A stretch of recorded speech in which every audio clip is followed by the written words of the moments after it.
Sunny, what's up, guys? How's it going? Oh man, I have hidden you, my friend. So give me 1 second. I'm gonna have to show you. There we go. How's it going, guys? My name's Sunny. I'm a React developer, and I'm pumped for today. Let's go, Damn. Kazi. Yeah, this is gonna be awesome, guys. We are hoping that we are perfectly live everywhere, but this is going to be us building a to-do app with React and Firebase from scratch. We're gonna be doing it live. This is going to be completely beginner friendly. So if this is your first time learning about React or Firebase or whatever, you are fine. If you're more intermediate or advanced and you want to learn Firebase and React, you're also in the right place. We got 92 concurrent viewers right now. Damn, nice. Oh, 100, nice. 120. Let's go. Let's You should go. actually Holy you should crap. actually tell Jacob to send viewers too. He did. He sent the messenger out. Nice. Awesome. So we're up to 160. Guys, this is amazing. Once we get started, we're just going to straight up keep going until it's completely built and live. So what I will tell you to do is in the meantime, we're just going to wait a little bit to make sure everybody's here and live. And then it's up to you whether you want to build this app live with us or you want to just sit here and watch it. That's right. Nice. Okay. So we are live on all platforms. That is sick. Let's see if we can, maybe we can show some of these people's, The messages. Let's go. yeah. Awesome, guys. How is everybody doing here? Oh, nice. Kiska is on here. We Awesome. got Abdullah. What's up, Abdullah? Miro says, How's it let's going? go. Awesome. Abdullah is here. Says, hey. Amanath. What's up, dude? Nice. Yeah. Oh, you can see my screen, right, Sunny? Yeah, I can see your screen. I've got the comments up as well, so we can see. Nice. Nice. Christabel says, best teacher, sick. Okay, Awesome. guys. Oh, you guys can hear that. You can't hear that little click sound, right? I turned it off, so I think we should be good to go. Awesome. Are you guys excited to get started on this project? Drop it in the comments below. Let us know.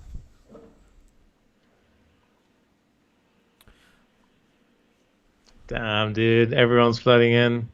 How many people are we at now? We are at 264. Nice. Yeah. That's awesome. That is so awesome. This is sick. All right, guys. We're just going to get started and jump into it. What do you say, son? You want to get started? Dude, I'm ready. Let's go. Okay, let's do it. So I'm going to get off of, go back into Visual Studio Code.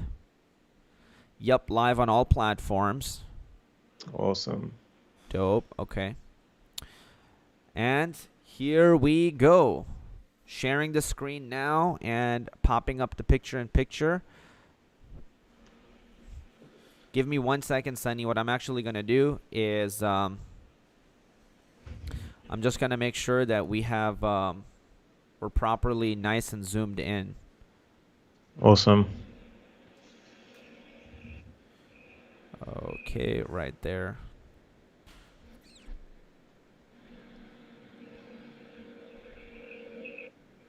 Okay. All right, guys.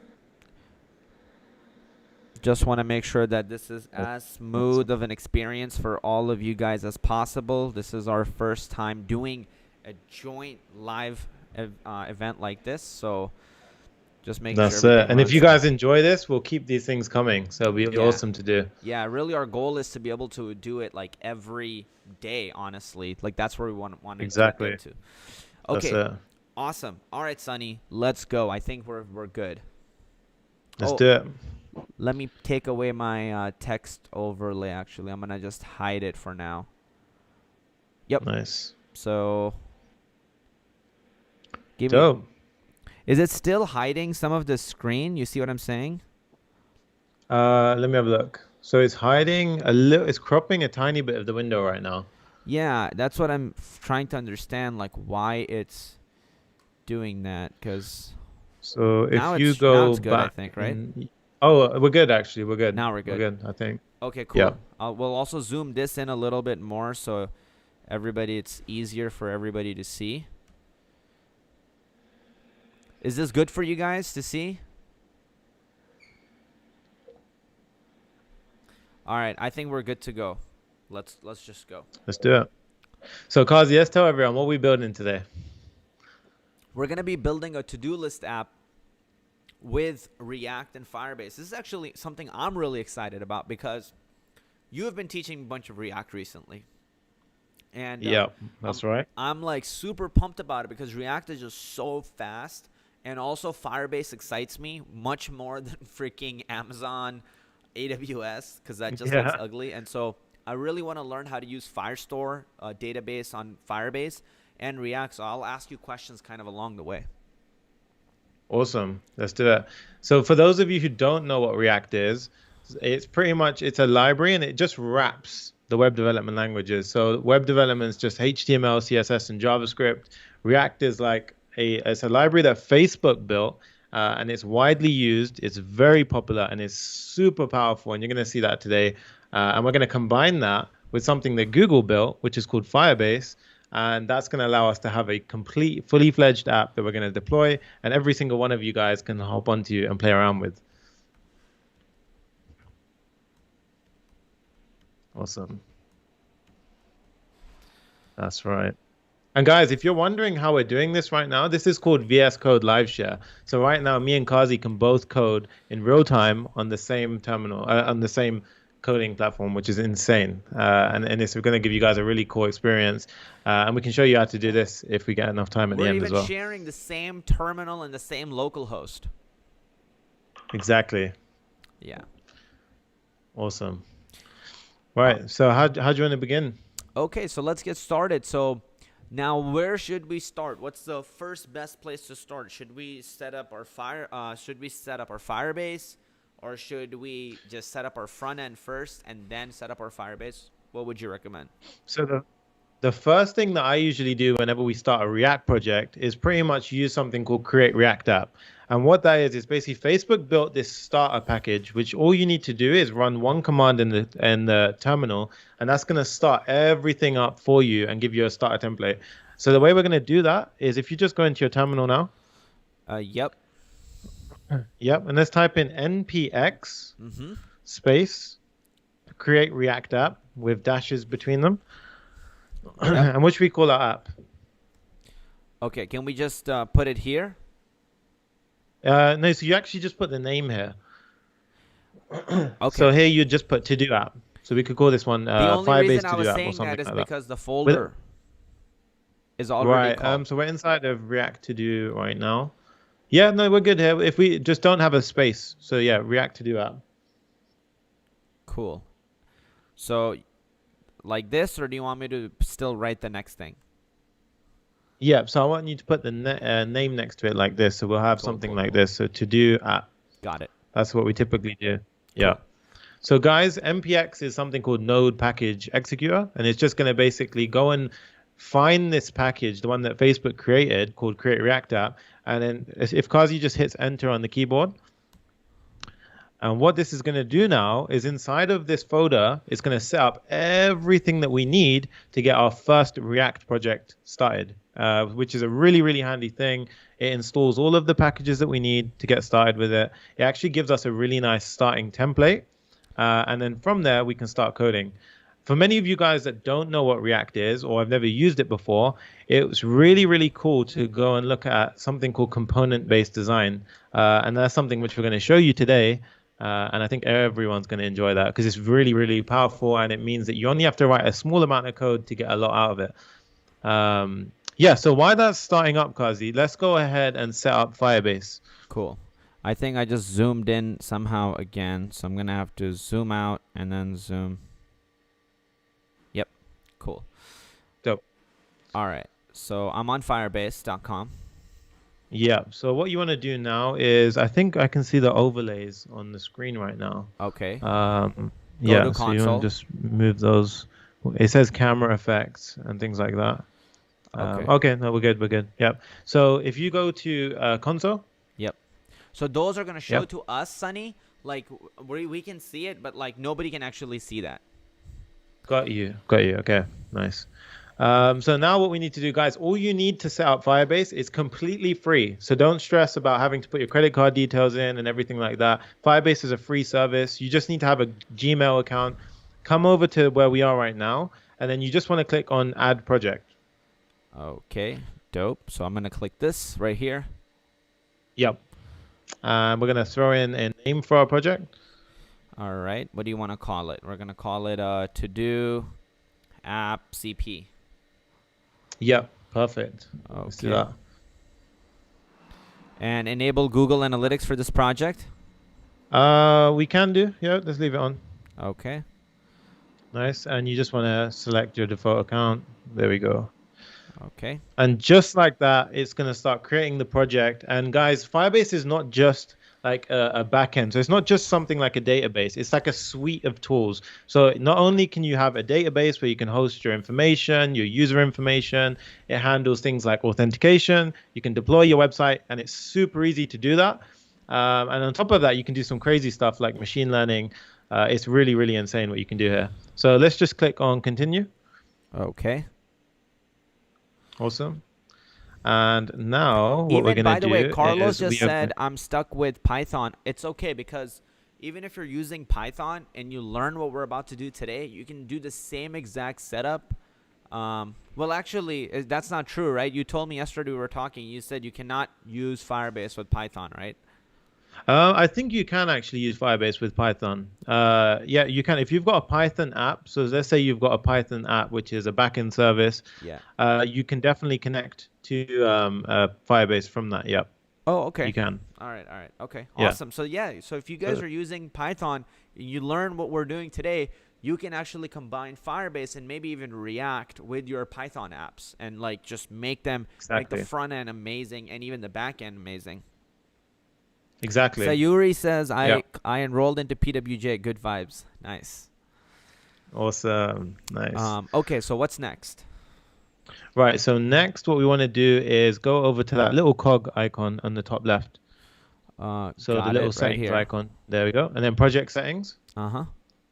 And all we need here is we need like a key, right? Which is going to tell our app how to connect to Firebase. So right now you see where it says at the bottom, it says there are no apps in your project. Yep. You want to click on the one which has a symbol for web dev. So it's the third one on the right. This one? So that's right. Yep. And then you want to give it a name here. This name doesn't matter too much. It can be anything you want. And should I do also set up Firebase hosting or just do registration? Yes. Yeah, let's set up Firebase hosting. And that's really important because that's going to allow us to actually be able to deploy so that everyone can use this once we're done. Okay. And so then click on register app. Great. Yeah. And then that will set that up for us. And the next one, so this one we can actually ignore. So this is how you include all of the Firebase code into your project. But because we're using React uses something called node modules. So they're basically like pre-packaged bundles of code, and we install them with something called npm. So we don't actually need to do this step, and I'll show you how we do that inside of our code afterwards. So we can click next on this step. Got it. So this one's important right now. So here what you want to do is you want to click the copy command. You want to open up your terminal. So you can either do this in VS Code or you can do it in a separate terminal. And what you're going to do is just paste that command and install that. And what this says is whenever you have npm install with that little -g, it means install this package across your entire computer. So it doesn't matter if we're inside of this project. It doesn't matter if we're inside of a different project. We're always going to have access to Firebase tools right now. Yep. And we need Firebase tools. Oh, okay. So in this case, you need to write sudo. Yeah, so you need to have sudo in the beginning because when you do things like this, you need admin privileges. Yep. And some people are asking, so Mark Johnson asks, how long is the PWJ course, and is this something I can do at my own pace and time? Mark, yes. So PWJ course, you can definitely do it at your own pace and time. Now we have turned it into a membership. So, as long as you're a member, you can just go at it at your own pace. And Ajay asked, is it React or React Native, Sunny? So that's a really good question. It's React what we're doing now, but once you learn this, you can use React Native. So to tell you guys what the two are, React is for when you're doing web development. So any website is going to be using React if you're using the library. But if you want to then deploy, say, for example, to iOS or Android apps, then you would use something called React Native. But right now, we're just doing pure React. Man, this thing keeps doing this weird zoom thing. Like it keeps messing up the zoom. And so Oh maybe yeah, we it's just want to do zoomed in. show entire screen and then zoom in. And I think then this should be good to go. Now So, wherever I go, it should be good. Okay, awesome, great. yeah, nice. So we installed this. Let's go next. Yeah, so we installed that, and Now, then next we need to actually log into our Firebase hosting. So okay. let's go back to the command line. Let's do Firebase login, Uh-huh. and then let's type in Y. Okay. So that Y for yes, and then this will pop up a little window. Just need to sign into your account. So they actually take all the headache out of it. So this is literally as simple as it gets to set things up, and then you go. There you go. So we've logged into our account. We'll do the rest of the steps afterwards, because this is going to be deploying the website. Mm-hmm. Yeah, so we can carry on with this once we've actually got the site built. Got it. So let's click continue to console. Great. So here's the magic. So you see where it says Firebase SDK snippet. We want to click on config. Uh-huh. Yeah. And this object is basically the magic which connects our React app to our Firebase backend. So this is going to be crucial right now for this config. And what we want to do now is, now that we have access to this, we can actually go back to the app and then we can implement this afterwards. But we should have got everything set up. So let's go over to our folders right now. Yep. Yep. And in the command line, what we want to do is, because we ran create React app, we just want to go into the folder that it created the project in. So if we type in ls in the terminal, we should be able to see there's an app. So you can see it says to do app. So if you just want to go inside of to do app. Yep. Nice.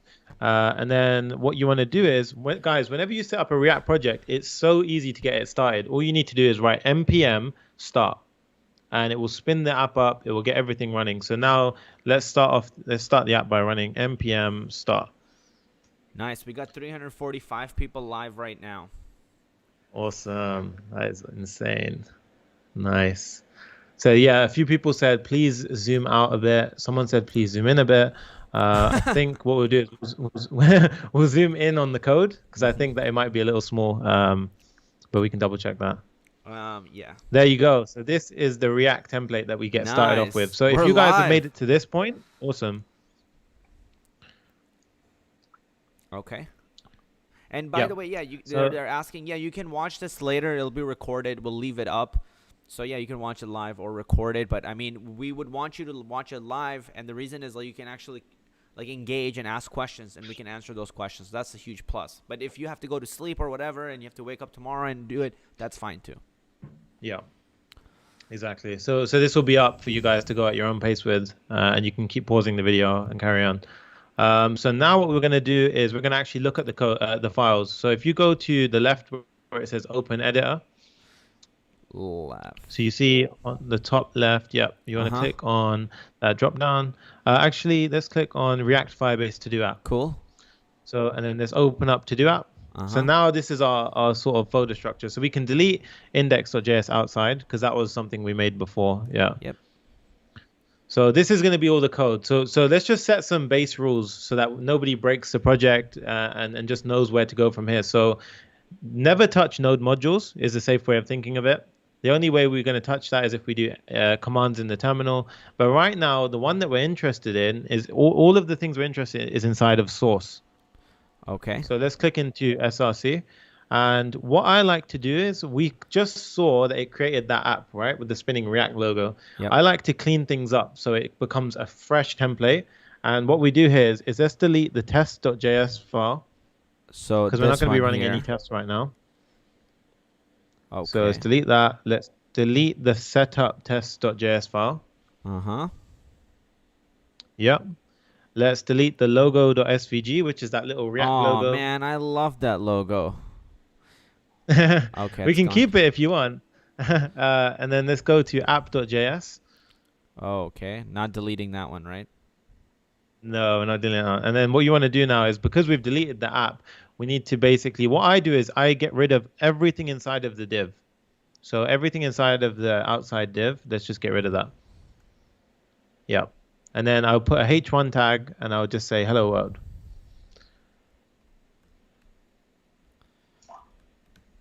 So hello world. And then you see it on line 2. We need to get rid of that because we deleted the logo file. Awesome. All right, what? And on line 2 now, you see in the terminal it says no such file logo.svg. Yep. So we have to get rid of that. Yeah. And there we go. So right now we have a Nice. warning, but let's ignore that for now. It's because we're using an emoji. But there we go. That's our starting point for the app. I usually clear the CSS files as well, but we can do that afterwards. Because right now it keeps everything centered, which is easier to see. Okay, dope. So let's get started on actually building the to-do app, Mm-hmm. right? Yep. Give me 1 sec. Let's go to app.js. Okay. So what we need is a few things. And what I like to do here is I just like to sort of frame the app first. So we have a rough outline of what the app looks like and what it's going to do. And then we're basically going to power it up with Firebase and make it super powerful. So the first thing we're going to do is add an input field. So we want to have an input field. So let's do this. An input field is self-closing. So let's do it like this. So you have an input field. And the second thing we're going to have is a button. And that button is going to be simple. It's just going to say something like add to do, right? And now if we check our app, so let's have a look at the app. We can now see if we refresh, Refreshing. should come up. No buttons on here. No? Okay, let's go Did you to save? app.css. Maybe you didn't save. Now it's here. Oh, there we go. Nice. There we go. Yeah, so now we have like a little Damn, frame it's not for our working. app, It's right? broken. It's centered. It's broken. God Alright. damn it. All right, here we go. So now what we want to do is we want to basically make this. So we've got the UI at a very basic level done, right? Let's see, Kazi, do you want to make this look really pretty with Material UI first, Yeah, or should we get it functionally working? Let me actually think. Let's add basic functionality to it because that's what I like to do. Sometimes I'll add in, like right now I'm just telling you what my gut feels, and at this exact moment I would be just looking to add in, like literally if I can just create a UL or those LI, like a regular bullet point list to show up, then I would want to switch it over to Material UI. Okay, awesome. Yeah, let's just start with that. So then the first thing we need to do is we need to understand. So what we kind of want to do is let's just do another baseline for the app. So we're going to have let's say a unordered list. And then inside that unordered list, we're going to have a bunch of list elements, right? Yeah. So this one could be like take dogs for a walk. And then we can have another one, which is going to be like take the rubbish out. Nice. And then if we save that and run that, so you have to save it on your machine, otherwise it won't take effect. Okay, save. Got it. Yeah, save, and let's have a look. Okay, let me ask you, hold on. If I do this... Yep. Yep, I can hear you. Oh, that is interesting, because I'm on my Yeti, so I'm muting it. Oh, really? Yeah. So the mic is muted right now. So probably you can hear me from Skype because it's probably picking up my computer sound. But like you probably cannot hear me on the live stream actually. So let me actually just take a look. And let me pop open the audio. No, not that one. That one. Tell me. Oh.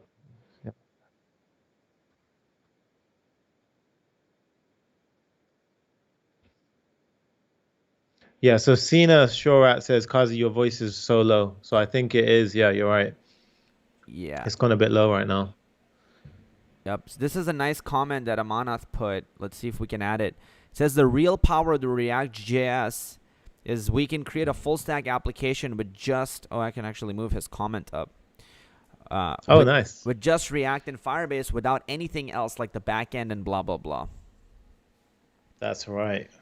That's awesome. And guys, yeah. I was just gonna say, Sunny, is that because with Firebase you just speak through API endpoints instead of like, either having a ORM or like SQL and stuff like that? So Firebase, think of it this way. So like they took all of the complexity. So where we traditionally would need an API to talk from our front end to our back end, Yeah. they took all of that and they basically just made it so that all you need to do now is install a package, a node module package called Firebase into your project. Yep. And then you just import that. So you say import Firebase from Firebase in the top, and then you can actually just like communicate from the front end directly to the back end through your front end code, which usually wasn't the case before. You would have to do a request to the back end to push data in. You'd have to do a request to then refetch. But they've taken all of that complexity out. And on top of that, they made it real time. So you get real time information, which is insane. It's all real time. Actually, I just got a great idea. So what I'm going to do is, as you are speaking, I'm going to write out some of the stuff you're saying, and then we can actually just publish it as an article afterwards. Nice. Yeah, let's do it. So how to data produce that with Firebase. Awesome. So let's see. Everyone says, hey, Kazi. Hey, Sunny. Sam. What's up, Sam? Now the audio is good. Can you set the syntax to JavaScript React for JSS syntax on all completion? Yes, you can. Visual Studio Code is actually really clever at picking up what language you're doing. So usually when you do create React app, everything gets set up for you. So you don't have to worry about a lot of that. Okay. Nice. Dope. So this is where we'll take notes as we go along so everybody can visually see the notes with us. I think this just makes it very easy for everybody. This is awesome. Yeah. Yep. Okay. Nice. My audio should be good to go now, I think. But okay, go ahead. Go ahead. Yeah. So what I was going to say is in that list, it would be really handy underneath of React to just do a little bullet point saying we used create React app, because that's the fundamental starting point to get the app running. Okay. Yeah. So we'll add that into the list afterwards. Okay. So nice. Let's get started. So what we want now is we want it to be basically when we type in the input field and then we click the add to do button, we want it to push into that list, right? Yep. And the way we do that in React is React has two fundamentals that we just need to learn about. So one is called state and the other one is called props. We'll touch on props in a second, but state is really where the magic kind of happens.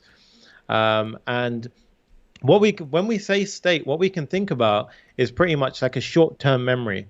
So if we refresh the page, the state is cleared. So it's non-persistent, which means that if we are going to click refresh, the state gets cleared. So you need to remember that. That's one of the important things. Somebody just said React hooks. Yes, React hooks is this new implementation in React where they're basically pushing for this very nice, concise code. So we will be using React hooks in this. So state gets cleared after refreshed. Props we'll touch on afterwards. Hey, so let's go back to the code. Nice. Let's jump back to the code.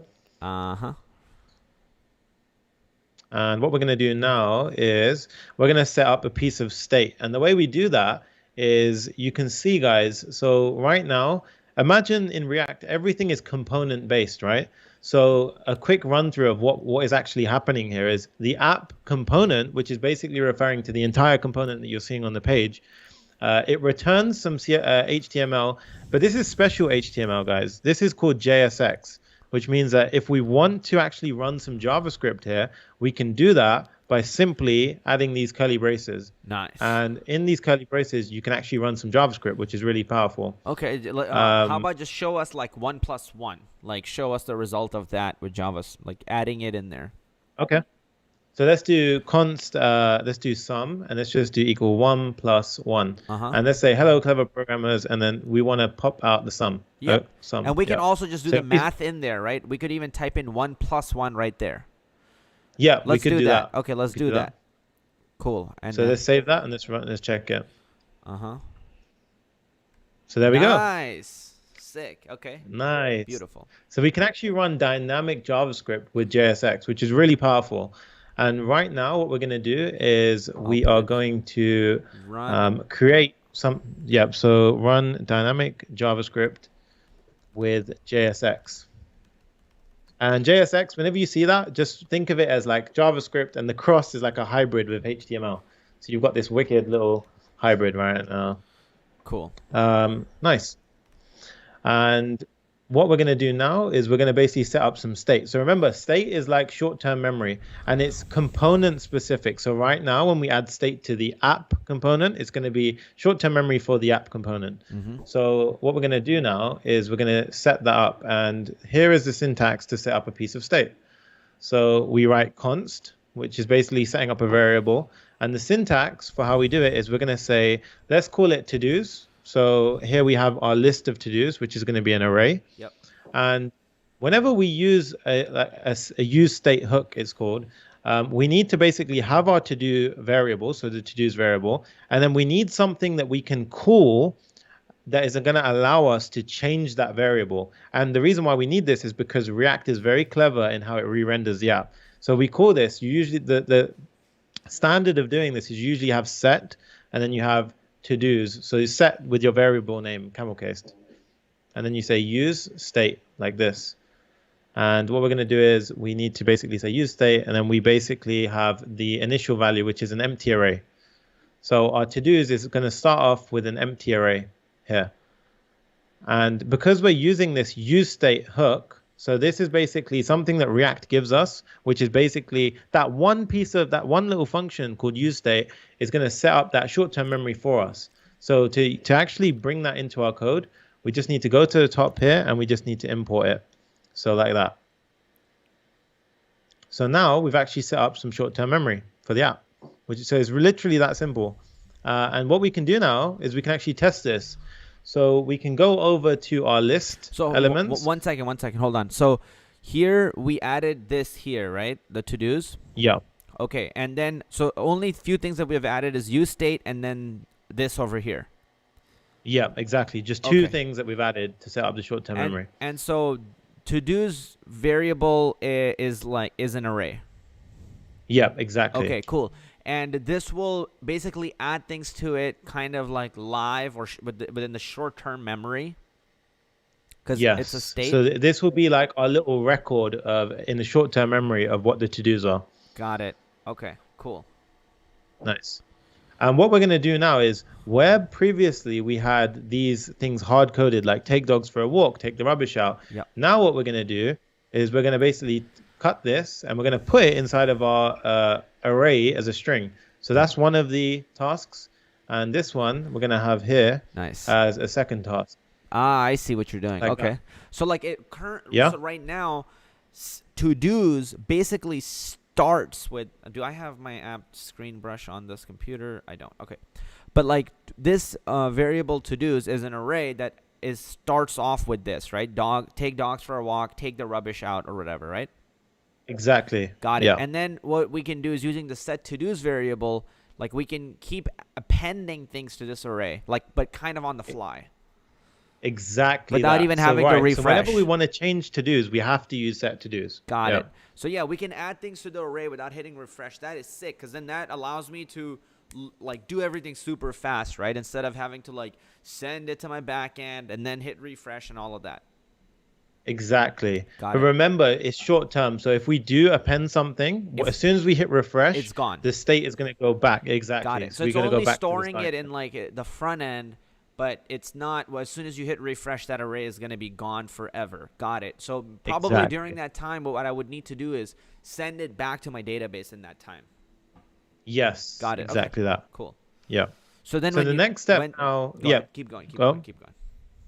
So the next step now is basically we have this list, right? We have this list of to-dos. We just want to basically run a small little loop, right? Which is going to go through the list of items inside of the to-dos array. And it's going to populate this list just like we saw it before. So right now, what we're going to do is we're going to use that JSX power that we talked about before. So these curly braces. And we're going to say to-dos. And then there's a very powerful ES6 function, like a looping function called map.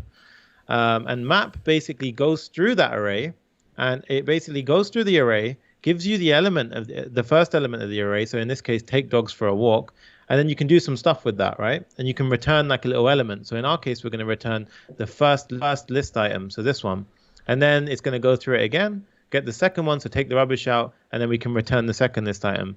So how do we do that? We say todos.map, and then we do something here called an arrow function. So the way we write an arrow function is when we go through the to-dos array, we want to get every single to-do, so singular. So bear in mind that this is the array, and this is each item in the array. So that's why we have to-do. Yeah. And then we have an arrow, and then we have a normal parentheses. So we have this, and this means that we're going to return some HTML. And all we're going to do here is we're actually going to say list. So we're going to return a list item. Yeah. And then inside of here, we're going to have JSX, and we're going to just put the to-do. Nice. So now what this little piece of code is doing is it's going through the array, so the to-dos array. Mm-hmm. It gets the first one, so take dogs for a walk. Yep. And then it pops it in here, and then it pushes this element out. So then we would, at this point, have the first element. And then it would loop through, get the second one, pop out a list element, and we'll get the second one. Got it. So Sunny, let's save that. Can you do me a favor real quick? Yep. Can you speak to them just about the overall what we're doing? And I'm going to download an app real quickly, so then I can actually annotate over the screen, so then they can get visual aid as they're watching, okay? Yeah, sure, dude. Yeah, okay, let's go. Cool. So I think now just the screen. For those of you guys who are new right now, or you just want a little refresher on what we're doing, we are using Firebase and React. So React is a front-end library, and we're using it. It's built by Facebook. It basically, think of it this way. Web development consists of 3 languages: HTML, CSS, and JavaScript. And what we're doing with that is we are essentially just making it so that we are wrapping that inside of a library called React.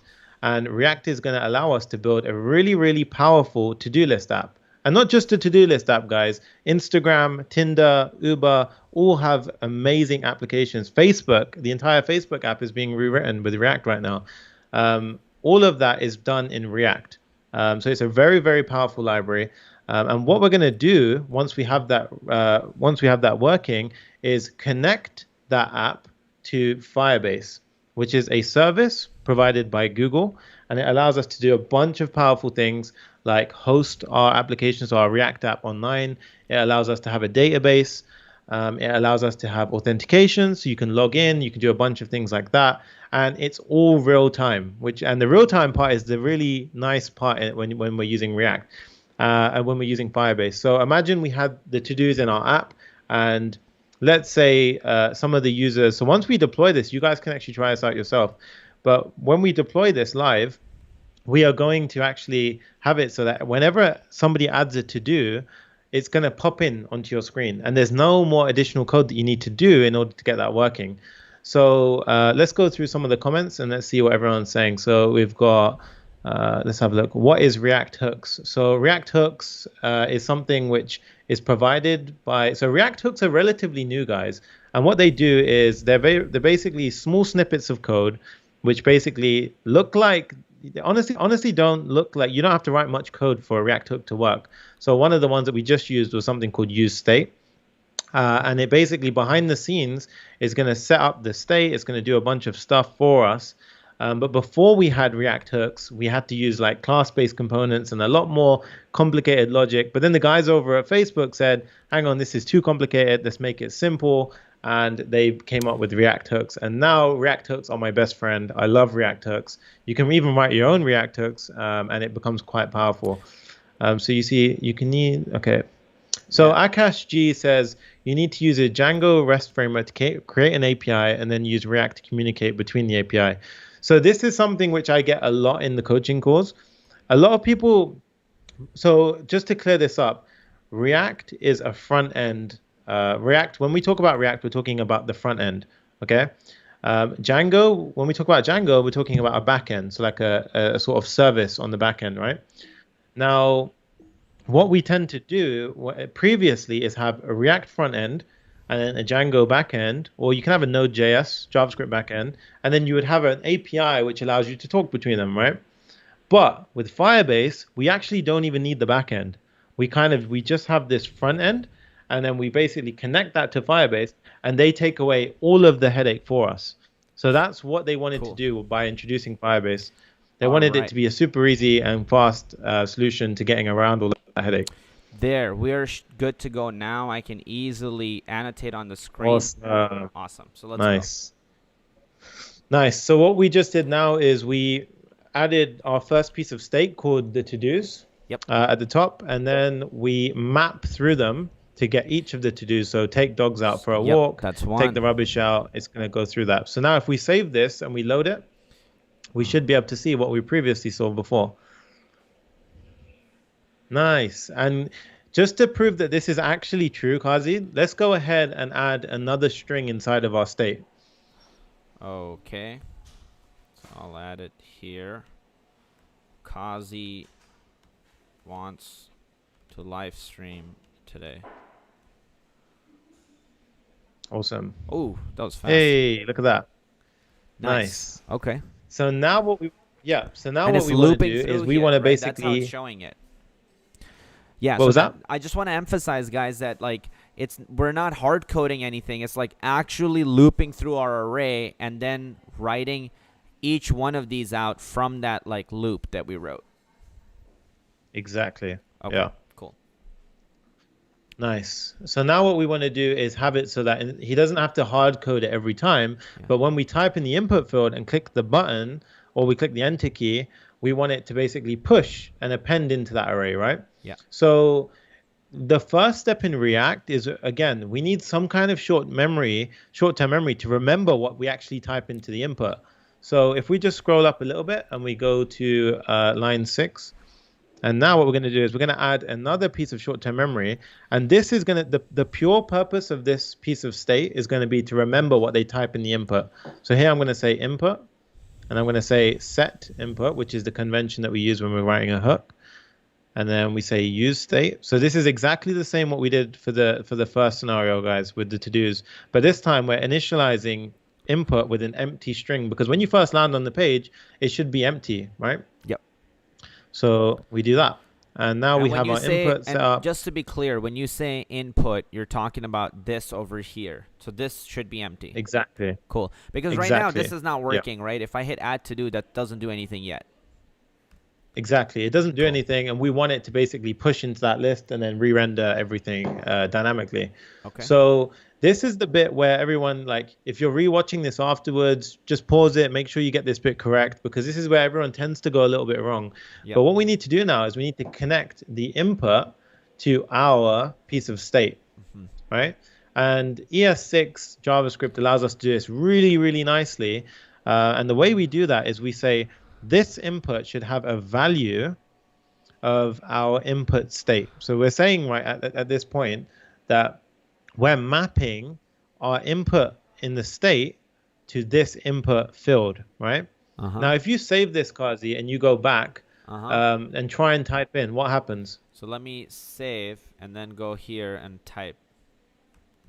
Right. I can't type. So nothing's happening, right? I literally nothing's cannot happening because what we've so nothing's happening here. So like even if you type, nothing's going to get pushed in there. So the reason why that's actually happening now, if we go back to the code, that's because we're setting the value here to be the value in our state, which is at this point we're saying it's always blank. So that's why no matter what you type, it will stay blank. Got it. Okay. Right? Oh, it keeps making it blank. Okay. Yeah. So that's the sort of that's step one that we need to do. And the second step is every time you type, what I need to do is update the state to tell React, hang on, you just changed the input. So we need to keep track of that. Got it. Right? Yeah. So here what we do, we go to our input and we use something called onChange. And onChange is a function which is part of an input and basically allows us to basically capture the event that gets fired off every time you press a key inside of the input. Right? And this gives us something called an event. So here we could just say event. So every time you press a key on the keyboard, it fires off this thing called an event. And what we do is we use something in ES6 called an arrow function. And we say, when that event gets fired off, set the input to the event. And then basically this bit doesn't make sense to a lot of people, but it will make sense once we explain it. So we're basically saying, get the event that gets fired off, get the target. So the target means, we've got some weird stuff there. So event event, get the target, which is the input field that we're typing in, Yeah. and then we're saying get the value of that input field. So basically, whatever I type is gonna get stored in this variable input, and then that's and basically you're saying set that input to whatever the whatever I'm typing at that time. Exactly. So Okay. every single time you type, it's going to get updated here. And because we're Okay. updating the value, it gets represented here. Because React's quite clever, right? When we Yeah. use this set input, it knows that we just changed the input. So it knows to re-render this input. And Right, 'cause guys, this is what's before- amazing about React. Yeah. Okay, so before, if I had to write the word sunny, what would happen is like I would write S, but then it would delete it, and then I would write O, and it would kind of delete that. Yeah. But right now, what we're doing is like if I'm actually writing this, it will make sure to leave it there, like all of it there at the Exactly. same time. Okay. Exactly. So now if we save this and we try it, So let's save it. Let's go back, and hey, okay, cool. So now it's actually keeping it there. Nice. Yep. yeah. So now it looks like similar to what we done before, but instead we actually have that input in Right the here. short-term memory now, so we can use it. Like literally, this variable is getting it. Like it's creating the variable. Yeah, could we see it? Could we console log it around here? Yep, we can. Yep. And- So if you do a console log, Okay, so Good I'm good just idea, gonna yeah. put a little gun emoji right here. nice. I like to add funny little emojis next to my print statements. It just visually pops it out. So do I. That's awesome. Yeah. And then you want to click the inspect. Okay, let's go to. And guys, you should really get used to using the inspector because just for debugging, just for everything, it's going to be your best friend. So console log everything. We always console log How the so hell much do I stuff get out of whenever we're this and testing get out. to back to the regular view? So you click on, if you go close out of the settings on the bottom. I see. There's like crazy devices that are here. Yeah, you can actually set like a bunch of default ones. I think on the right, the comments and reactions are covering it right now. You want to click that little cross. Yep. And then you want to click on, you see on the bottom left right now, you've got a blue icon that's highlighted. So next to elements. Yeah, you want to click that. And that gets it out of the responsive view. Got it. Perfect. Yep. And then you're going to click on console. Mm-hmm. And there we go. So now you guys see that little like emoji right here. Now if I write, nice, there we go. So now I can say, there we go. Clever programmer. Damn, that is so fast. It's crazy, right? And guys, notice how there's no refreshing on the page. Yeah, so that's what no React does refreshing. perfectly. Yeah. So it's awesome. Damn, that's Right. fun. Okay, great. So now I see Nice. what's happening. And what we want to do now is basically we have the input value. Yeah. So we just want it so that whenever we click the button to add a to-do, it's going to push it into the field, right?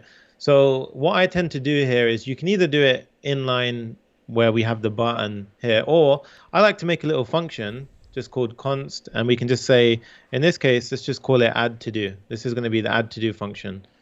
Yeah. And this function, so we're going to use ES6 arrow syntax for writing functions here. And the way we do that is we just write, so it takes an event. So most, like anything with like an input or a button, whenever we have like an on change or on click, they typically fire off events. Yep. So this one takes an event, and this is the code, little snippet of code that's going to get fired off. So this will fire off when we click the button. Got it. We click the button. There we go.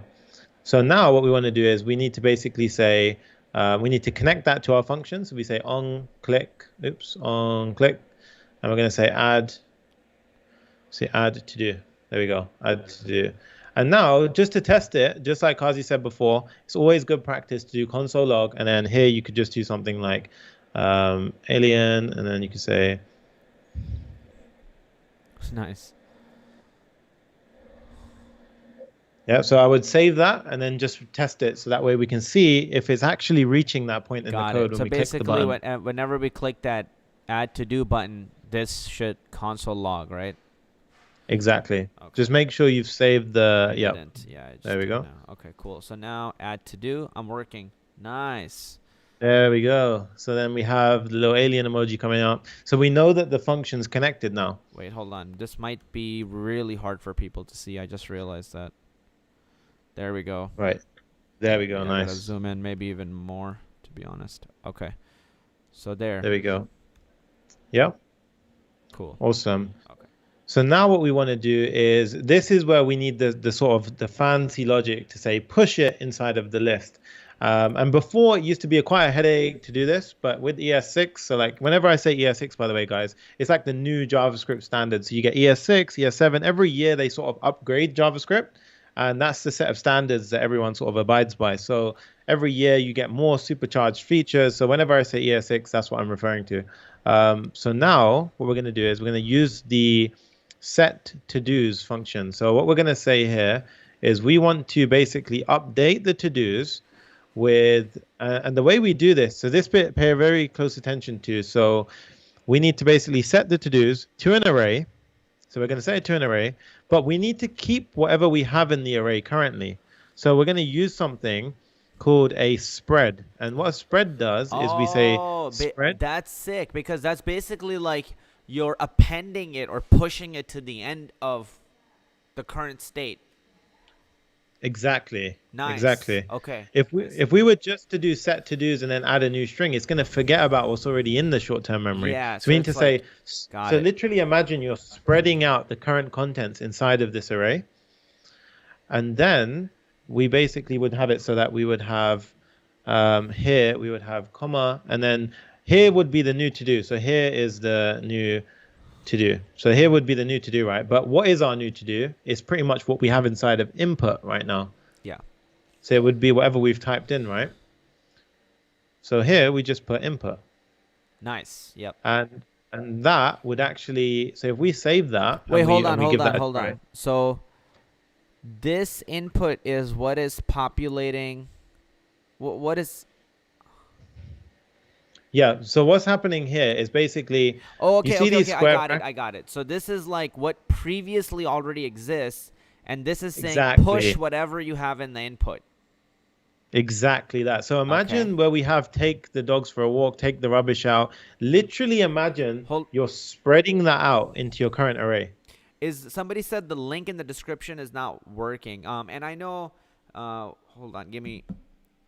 Let me give that a try as well. 1 second. Give that a try. Chris Farley says, what version of JavaScript should I learn when I'm getting started? Any suggestions?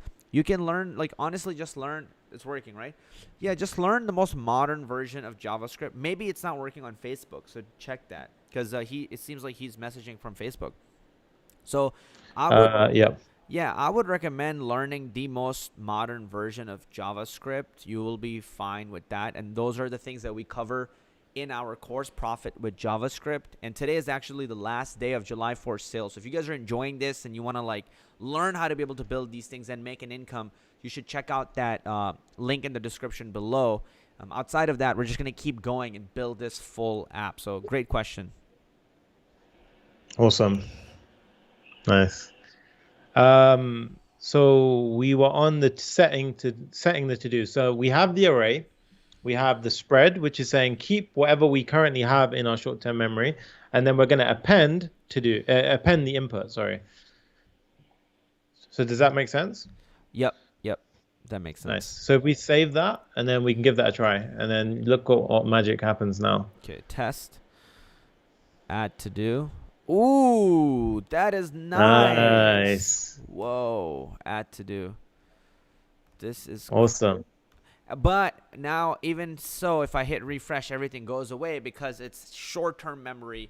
It's just in a state. It's not in our database yet, so it's not permanent. But even with that, it's like so fast. So front end is looking pretty awesome. It's looking juicy, right? This is awesome. Why when I hit enter, why doesn't that work? Do I have to do something special to make that work? Yeah, so that's a really good question. So what we're going to do now is we're going to upgrade this so that we have it so when we press enter, it submits the add to do. Is it because it's not a form? What was that, sorry? Is it because this is not a form? Yes, exactly. Okay, or is it because we don't have the submit thing? Yeah, so exactly. So it's because it's a form. So do you know how to do that? Not at the top of my head. Probably like add the form, Yep. like encapsulated with form. Yep, so that's exactly right. So you're going Dope. to add a form. So Yep. you just literally do what you said. So you go here, you add a form. You basically put all of your The input. content Yep. inside of And the because form. it's a button, you don't also need submit either, right? Because the button will do the same job as a submit.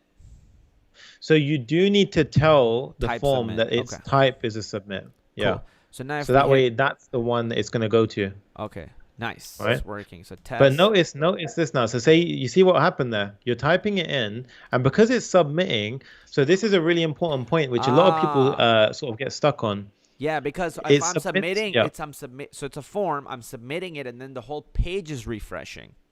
So if I want to exactly. And in stop that React, from we hate a happening, refresh. yeah, we don't want things to refresh. You told me that, like we hate refreshing. So does that mean I need to like what prevent default, or what is it that I need to do to make sure that that doesn't happen?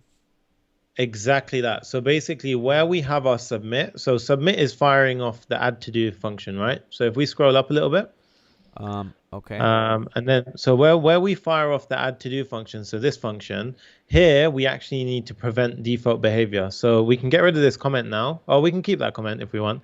Here we can just say event dot prevent default, and what this is going to say is it's going to say don't refresh the page when you submit, because in React we don't want to refresh it. We're controlling everything on the page and we're using React to do things. So now what this will do is it will stop the refresh, which means that our behavior of appending to the to-do list can happen as it would normally.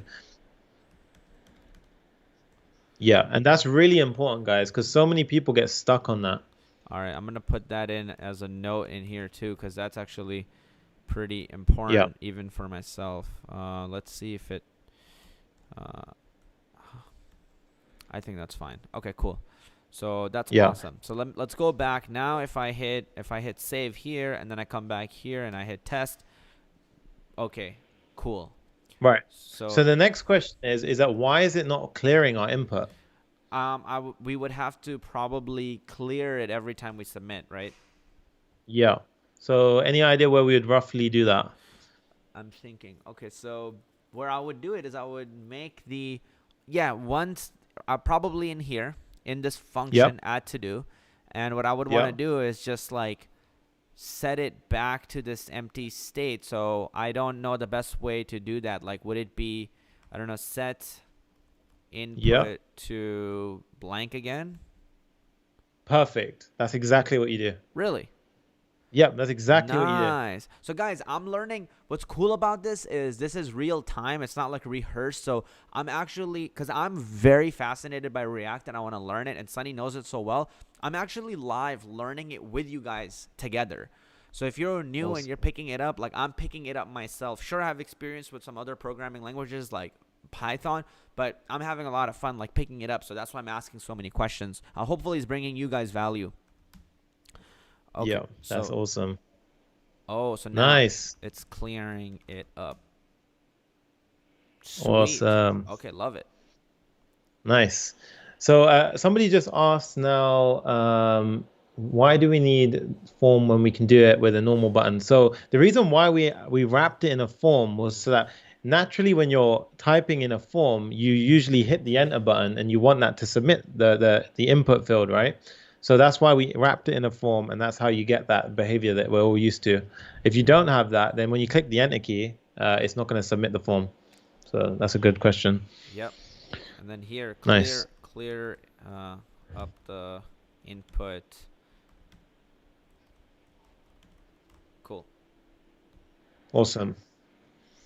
Right. So now I guess we're on to the fun part. So we can do a few things right now. Whoa, somebody We just paid us could. $2. Oh, nice. That is sick. Oh, that's such a good question as well. Kazi, you want to jump on that question? Nice. Thank you, Lolo. Let me actually hit Awesome. this. That is so cool. So, they said self-taught, bootcamp, or degree. Explain. So my personal opinion on this is, I mean, I'm self-taught completely as a developer. And when I say self-taught, I mean, yes, I got help with a bunch of mentors along the way.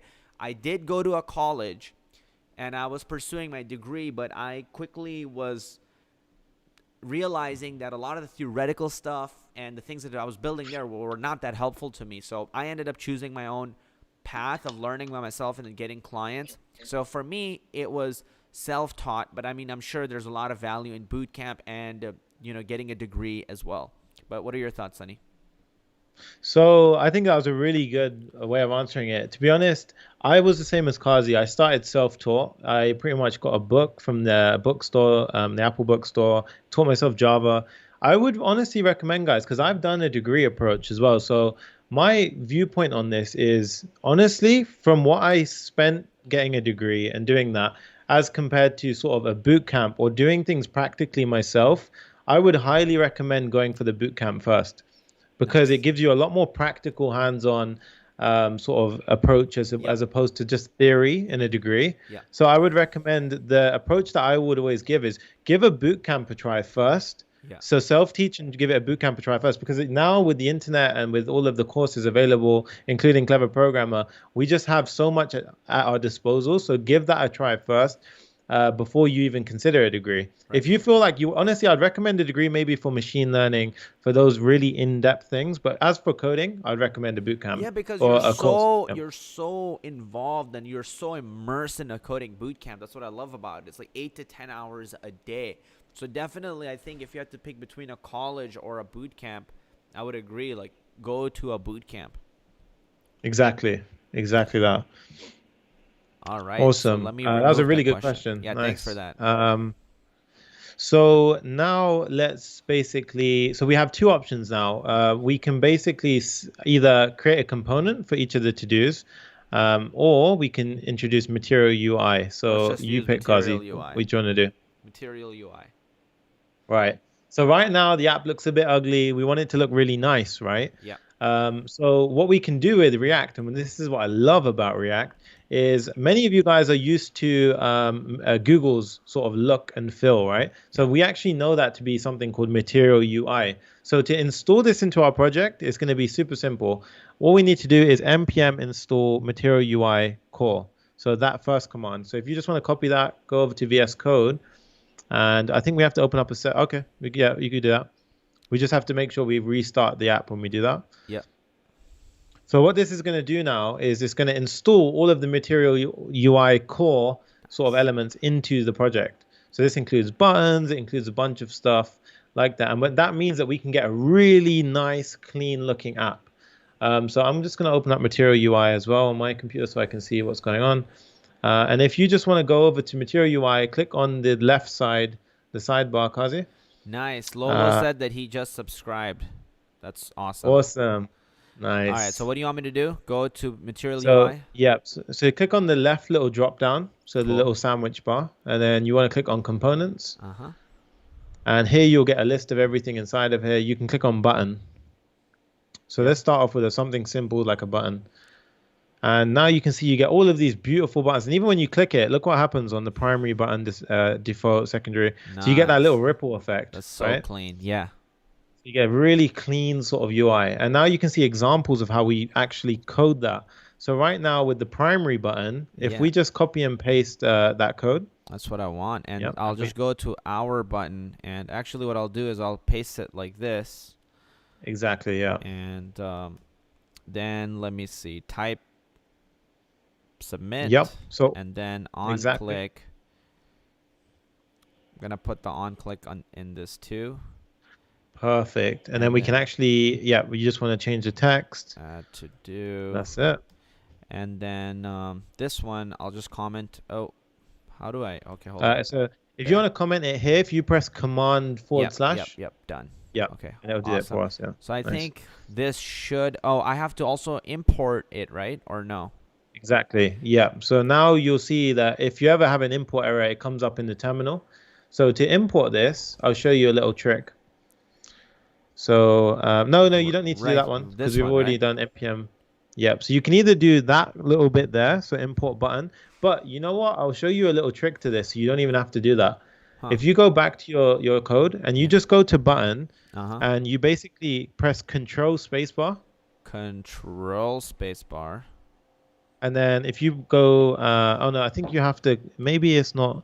So if you go to the end of button, so next to the N, so just to scroll next to the button, yeah.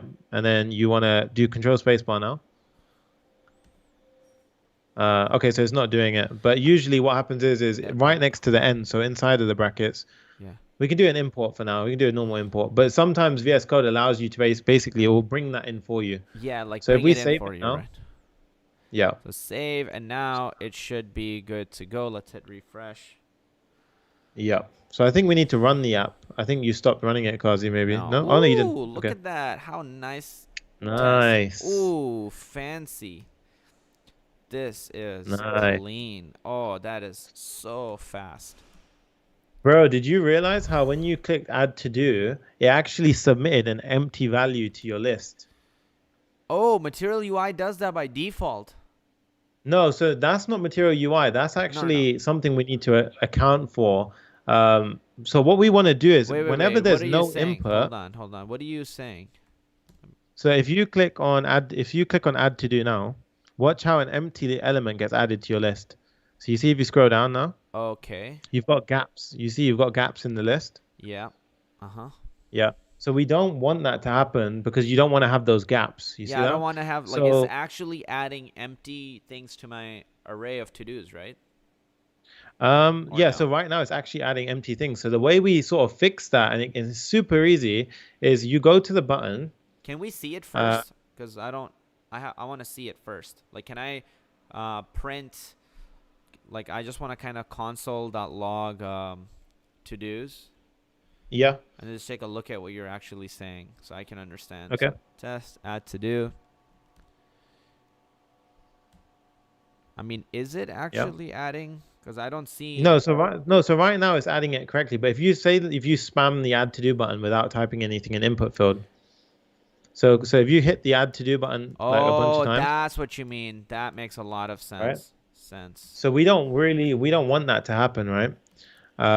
So the way that we fix that is we Nice. disable the button if the input is blank, right? Uh-huh. So how So if do you go I? to button, so on line 24, and exactly I exactly think you that. So showed we me say this trick disable at the some point, and it's like not input or input. something.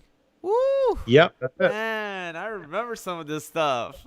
Nice. What's the I mean, not just remember, but it makes sense. Ooh. Ooh, that is clean. Look at nice, that. right? Wow. That is fancy. Hey, no more So now comment. we have that No comments are lovely coming in. feeling. Okay, cool. What was that? Yeah. Yo, Candace just So said she signed up for the Profit with JavaScript course. That is oh, sick. dope. Nice. Welcome. Nice. Hey, Super. welcome to the course. Yeah, pumped to have you. That is amazing. Thank you so much for joining. It really means a lot. Wicked. And We'll see you in the you'll get to coaching. have these calls every single week, multiple actually, 3 or 4 calls like these inside of the program, and then yeah, you guys are gonna be building projects in that program every single week. Exactly. Awesome. Okay, so what's Right. next, So dude? I'm hyped. now let's add one more element. So I'm gonna add some. I've just searched something called form control inside of Material UI. Uh huh. So I'm gonna go here. I'm just gonna paste it. Yep. So it's this code right here, and let's just straighten this up. And basically, this one's really nice, right? So I'm gonna clean this up. We don't need any of these extra bits and bobs. Uh huh. So we don't need the ID. We don't need this one for now. Area. Yeah. And we don't even need that. So basically now what we want to say is here the input label is just going to say Nice. right. So now we're gonna also have like how our input looks really ugly right now. We're gonna improve and make our input look pretty. Exactly. So we're going to say write a to do. And then Mhm. in the input, so basically we just need to grab all of the stuff that we had in our previous input and just chuck it over here now. And guys, you see how me and Kazi are coding at the same time? That's amazing. That's all through VS Code Live Share. Yeah, that is so exciting. Nice. So now we need to import all of these things. So we can go to the top, we can do import. So it's, What we the say hell was import that? form control. We need to import input And then input label.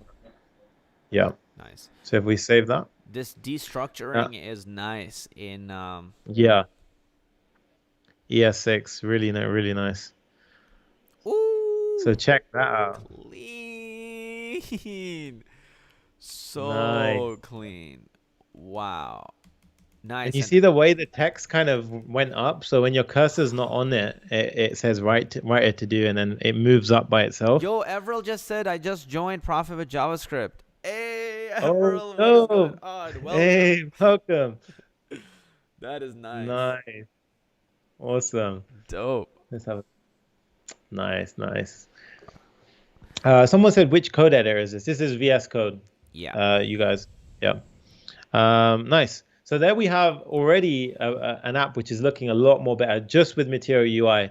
And that's an example of how you don't need to rewrite the book on this stuff. Like you can just reuse design libraries from people like Google, and you can start taking their code. So you don't have to write all this stuff from default, which is amazing. So I think there's actually one for list elements. I'm not. Yeah, there is one for list. Do you want to do that, or should we Yeah. leave that Yeah. one? No, no. Let's do that because this looks really ugly right now. Okay, so what we're going to do is before we do that, let's actually have it as a. So right now we're rendering on line 36 in our code, we're rendering a list of to-dos, right? Line 36 So right here. Yep. yeah. So right here we're rendering a list of to-dos, but React has this amazing thing called components, right? Mhm. Now components basically allow us to write a component that we write once, and then we can reuse it several can't we times use over. Material UI for this? Yeah, so we can Nice. do that. But then what I was going to say is we actually maybe write a component, and then inside that component we use Material UI, so we can Okay. show props. Okay, yeah, and then we can show Yeah. how material or how components work too. Yeah. Okay. Awesome. So for now, what we're going to do is we're going to basically create a component which is going to replace this, and then if we ever want to change how a to-do looks, we just go to that component. So what we're going to do now is we're going to create a new file on the left called todo.js. Yeah. So if you want to just create a new one, Kazi, on the left. Uh-huh. So here, add a new file, and we're gonna call it to do, and like this, right? Cap. Yeah, exactly. And should And we then call here, this to do input or something, right? Not just to do. no, it would be a to-do because what this component's going to resemble a to-do on the screen. So that's why So we're going to like call it one to-do. row, right? Just like one row. Yeah, to do. exactly. It's going to be like one row. Exactly. Right. Yeah. So in this, so what I want to show you as well is basically there's this amazing snippet called ES7. So if you go to extensions right now, we can just give them a quick demonstration of this one. So go to your extensions on the left. Okay. Extensions. Wait, where do you want me to go? App.js. So so you see the extensions on the sidebar, right? So that little square box. Yep, that one there. Yep, This that one? one there. Okay. Yep.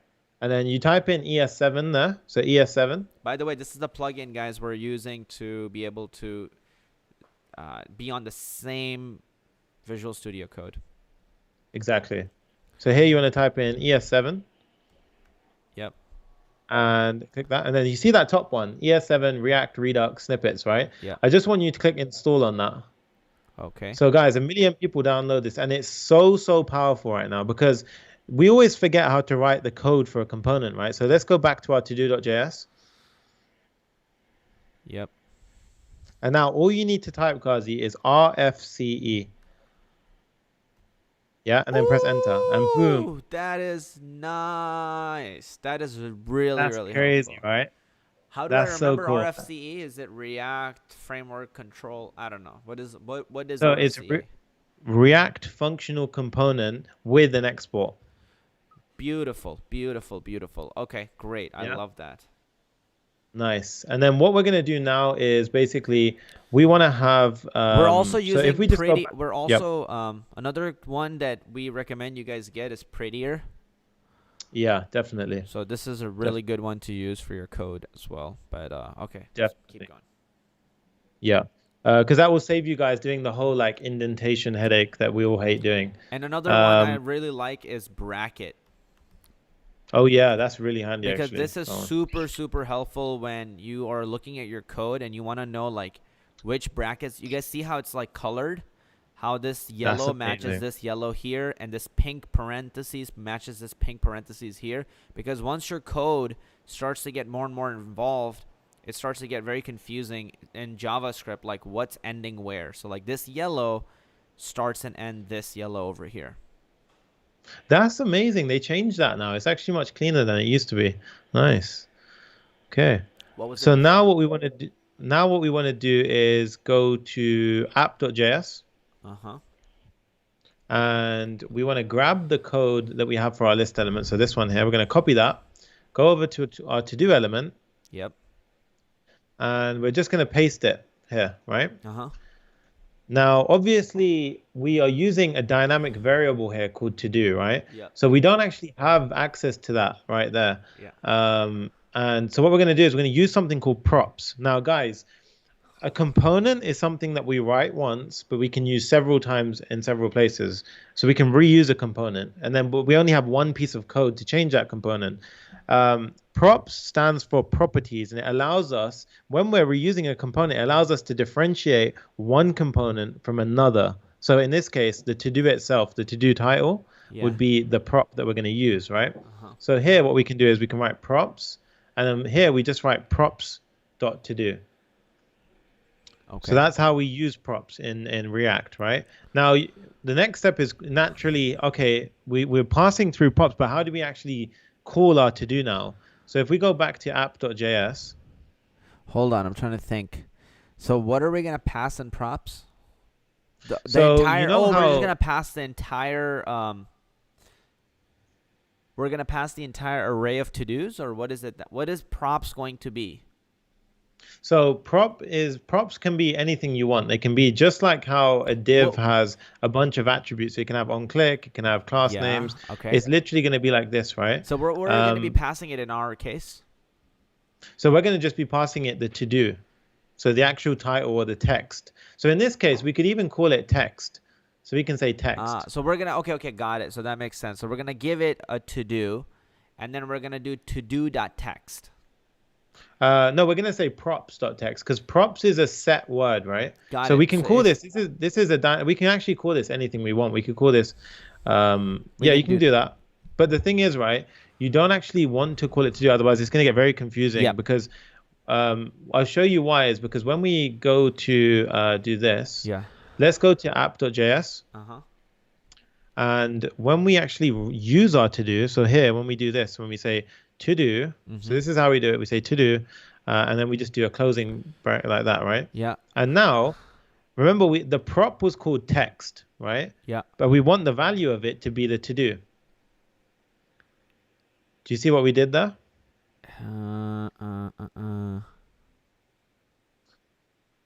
So what we're saying here is what makes it actually easier is if you grab todo.js and pull it to the right side of your screen, then we can have both things open at the same time. So split your window. So yeah, let's just drag that over to the right side, and then let's do Command B to hide the sidebar. So Command B, the shortcut. Yep, and there we go. So now you can see we have app.js, and if we just pull over todo.js, yep. So you can see now where we have the so you see on the right side, we have props.text, right? Uh-huh. So text is, you see the prop is, so props are whatever we pass through here. So we can have a prop called A, we can have a prop called B. Oh, we can I have a got prop it. C. That makes a lot of sense. Okay, that makes a ton of sense. Okay, so now if I so this text is what let me actually do that again. This text is basically what's right over here, right? Exactly. Okay, Yeah. and props is this guy is like whatever is like to-do list attributes, right? Or to-do list props are. Exactly. Yeah. Cool. Got it. Okay. Exactly. Okay. Cool. Somebody just said, I really want to bring my JS level up and focus into React. And here's the bomb. Thank you. This might be the ticket if he is a big part of the PWJ team. So honestly, we're always running React. And me and Kazi are always coding React. We have coaching calls on React. So for sure, if you want to level up your React game, then PWJ is the place. In Profit with JavaScript, we are teaching React. We've combined React as a fundamental part of the course. So every single week, you guys are building full-on React apps in the Profit with JavaScript course. And once again, today is the last day of the sale. So if you're interested in it, I'm not trying to push it. I'm just saying, like, the price will go up tomorrow, like midnight tonight. So if you're thinking about it, probably today's the chance to pull the trigger. Yeah. And guys, just to mention, we actually have a React coaching call tomorrow. So it actually times really well Yeah, if you're for those serious of you who are about it, like it would interested. just be silly for you to not be in the program. So like you Yeah, should just join it, and then if you don't like it 29 days later you can cancel it. But like it's the most unbelievable program. So at this point, if you are hooked by this and you're seeing value, click the link, join the program, and then come back and watch this training with us. exactly. It's in the Exactly. description. So go click the link in Yeah. the description. It will take you straight to it. Read it up, click the button, buy it, join the community, and then come back to this training. Yeah. I think some people are having problems clicking the link. So it's not actually a clickable link. So if that's the case, guys, just copy and paste Oh, it. really? Can you see that? Yeah, you can't actually, even I can't actually click that link. So maybe Oh, that's that why. is very, very problematic. Okay, let me see. Let me see what is happening. Oh, man. Hey, Angst just joined. Angst Profit just with joined Profit JavaScript. Jobs. Okay, I got to change that right now because that's really bad. Yeah, So let me that's go. awesome. Welcome to the team, Angst. And hopefully I'll see you in the coaching call tomorrow. Awesome. Okay, hopefully this Let's have a won't look what crash. everyone's saying. So, someone asked a good question. So, while you're doing that, I'll quickly explain. So, what's the difference between functional components and class-based components? Which one should I use? So, and where do I need to learn hooks? So, hooks belong to functional components. That's to answer your first question. Class-based components. So, guys, if you need to know this answer, because a lot of people ask it, you're going to need to know both as your fundamentals. And we do teach both. Functional components are the new way of writing the components. They're very clean, they're very slick. What we're doing right now is functional components. Most companies that you join will have a code base written in the old stuff, so class-based components. So you're going to need to know both, but it's not a fear. And honestly, once you know one, it's very easy to pick up the other one. Yeah. All right, guys. So So if you yeah. actually go and click the link on YouTube right now, it will work. Awesome. Now it's working. Yeah, I can But see that. we're gonna also we just gotta update it in a few different places. So I'm gonna update it right now in the Facebook group as well, and just make sure it also works there. Nice. So now the Facebook. Also, guys, if Go ahead. any of you guys are on Instagram, shoot us an Instagram story right now. Make sure you tag Oh Clever yeah, tag Kazi. us. Yeah. That would Yeah, be awesome. Clever Kazi and SSSS Sanga. And then just let us guys know that you're watching. We love to engage with you guys, speak to you guys. And Instagram's a really good platform for us to reach out and talk to you guys. Yeah, and tag us. And what are our tags? So I am Clever Yeah. Kazi, and then you are Sunny Sanga. No, it's SSSS Sanga. So it's four S's Sanga. Yeah, Okay. that's the one. There we go. You gotta So change your make sure you give username. us guys a shout out and then we can reach out and have a chat with you guys. Yeah. We reach out to a Awesome. lot of people. Just please, yeah, reach out with this. That's gonna be awesome. We're gonna share your story and we're gonna put it on our Instagram story. Nice. Okay. Dope. So Dope. let me. Oh wait, I was actually sharing that the whole time, but apparently I wasn't sharing anything. So here you can reach. So Instagram, go here and tag us. Here's it at Clever Kazi for me, and then here's Sunny Sanga. Yep. Dope. Okay, cool. All right, go for it. Nice. So now what we've done is we created a to-do component. We passed in the text prop, right? And we gave it the value of to-do, which is basically going to be the value. So it'll be take the dogs out for a walk or whatever you put inside of your to-do. So now if we actually save this and run this, or we might actually have to import our to-do. So if you go to the top, Kazi, Yep. yep, and just do import to-do from, so import to-do. Is it It's not that. So Okay. My bad. no, so you have to do it in a separate one. So it'll be import to do, and then from, and then we use some. So you need to do the directory. So our current directory / to do. Yeah, and you don't actually need the JS anymore.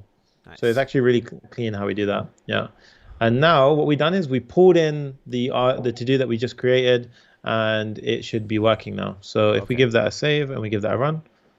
Oh, did you add it in already somewhere here? Oh, you did. Yeah. Ah, nice. You did. Yeah. You did. Okay, clean. So if we go back and we check, now have a look at this. Crashing. So awesome, right? Wait, hold on. It worked? Yep. So if we try and type in something now, so like ABC,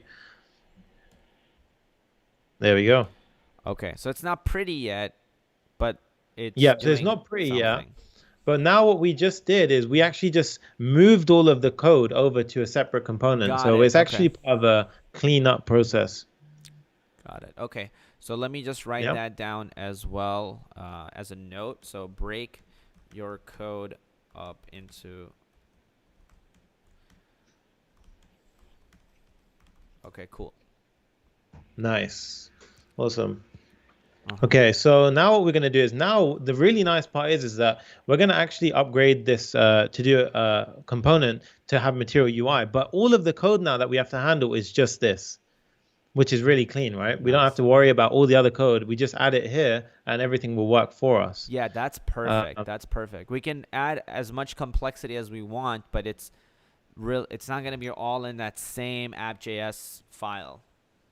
Exactly that. And so it's it's not, really, really clean. And the benefit really here is not just that it's a different file, so your code is clean. It's actually that it will render separately from the rest of whatever is happening in your different components, your app.js or whatever. So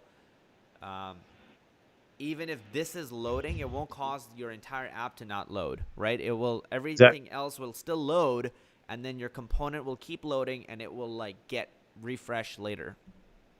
Exactly. Yeah, exactly. So it's super clean. Like it's going to be really, really nice to use. Yeah. What I'm going to do now is I'm actually going to copy a snippet that I've got from Material UI. So what we're going to do is we're going to change the divs to be list. And we're going to just grab this and I've got this from Material UI docs. So these are a bunch of elements right now. We don't really need the avatar, I guess, at this point. I guess we can kind of leave that one for now. Let's just have a look. So yeah, we can leave that one for now. So we can get rid of this one. We can get rid of this one. So list item avatar. And then here, what we can do is we can just have, so let's see, list item. We can push this in. And for our text, what we want to do is we just want to have the primary text could say like to do, and then the secondary text could be our actual to do.text or props.text. So something like this. So I've just looked at the docs in Material UI and I've pretty much seen an example and I've repurposed it for what we want here. So now to get this working, we just need to import all of the right dependencies. So I'm going to do basically what we done in the other app.js, and we do an import. And rather than, this is what we imported inside of the app.js, but in this case, we just need to do these ones. So list item, text. Nice. Yeah, and if we save that and we run that, if everything went well, it should be looking beautiful. Oh, look at that, nice. Ooh, clean. Okay, test. Right. Ooh, nice. Okay. Yeah, and obviously we can enhance that as we want. We can make it centered. We can do a bunch of stuff. And you know what? Let's actually try and give it that avatar. So let's have a look. List item avatar. Let's try and give it this one. So this might actually be really nice if we do this. We could even put a little box around it if we want later. Yeah, exactly. So let's do that and give that a go. That's not gonna. And then we need to quickly import. Yeah. Yeah, that's crazy. What is that shortcut? Maybe it's not. I have it not set up in this one. But yeah, usually it's quite a nice one where you will go to the end of the line. So if you go to where my cursor is right now, so if you go here right now, add all missing imports. Oh, click that. Did that work? I mean, I think we had all the imports already. So let me try it. So I just deleted a few. Now. Yeah. Source action, add all missing imports. Huh. But if you click on, so if you go to the end of the line and you do Control Spacebar, right where my cursor is, so not outside the bracket, but inside. So inside. Nice. Yeah, and then, oh, there we go. That's it. Yeah. Okay, clean. Nice. And it would actually do it for, and sometimes you have to go down one.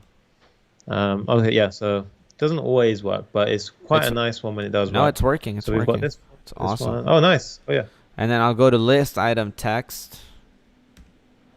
Nice. Okay, cool. So this is good to go now. List item text, all of that. Yeah, awesome. So if we go in, image icon is not imported. So what is image icon? Let's have a look. Image icon. Oh, right. That's from that's from a different thing. So we'll leave that actually. Nice. Maybe that one will do just for now. Yeah. So that's from a different dependency. So we haven't actually installed that one. Okay. So there we go. Awesome. Okay, cool. Yeah. So now what we're going to do is we are going to. What I if guess we just the next make step, the right, is to, Go ahead. What were you going to say? I was just gonna say, shouldn't the primary text be props.text? Yeah, we can change that. We can change that. I just quickly sort of hacked it. All right. Props.text.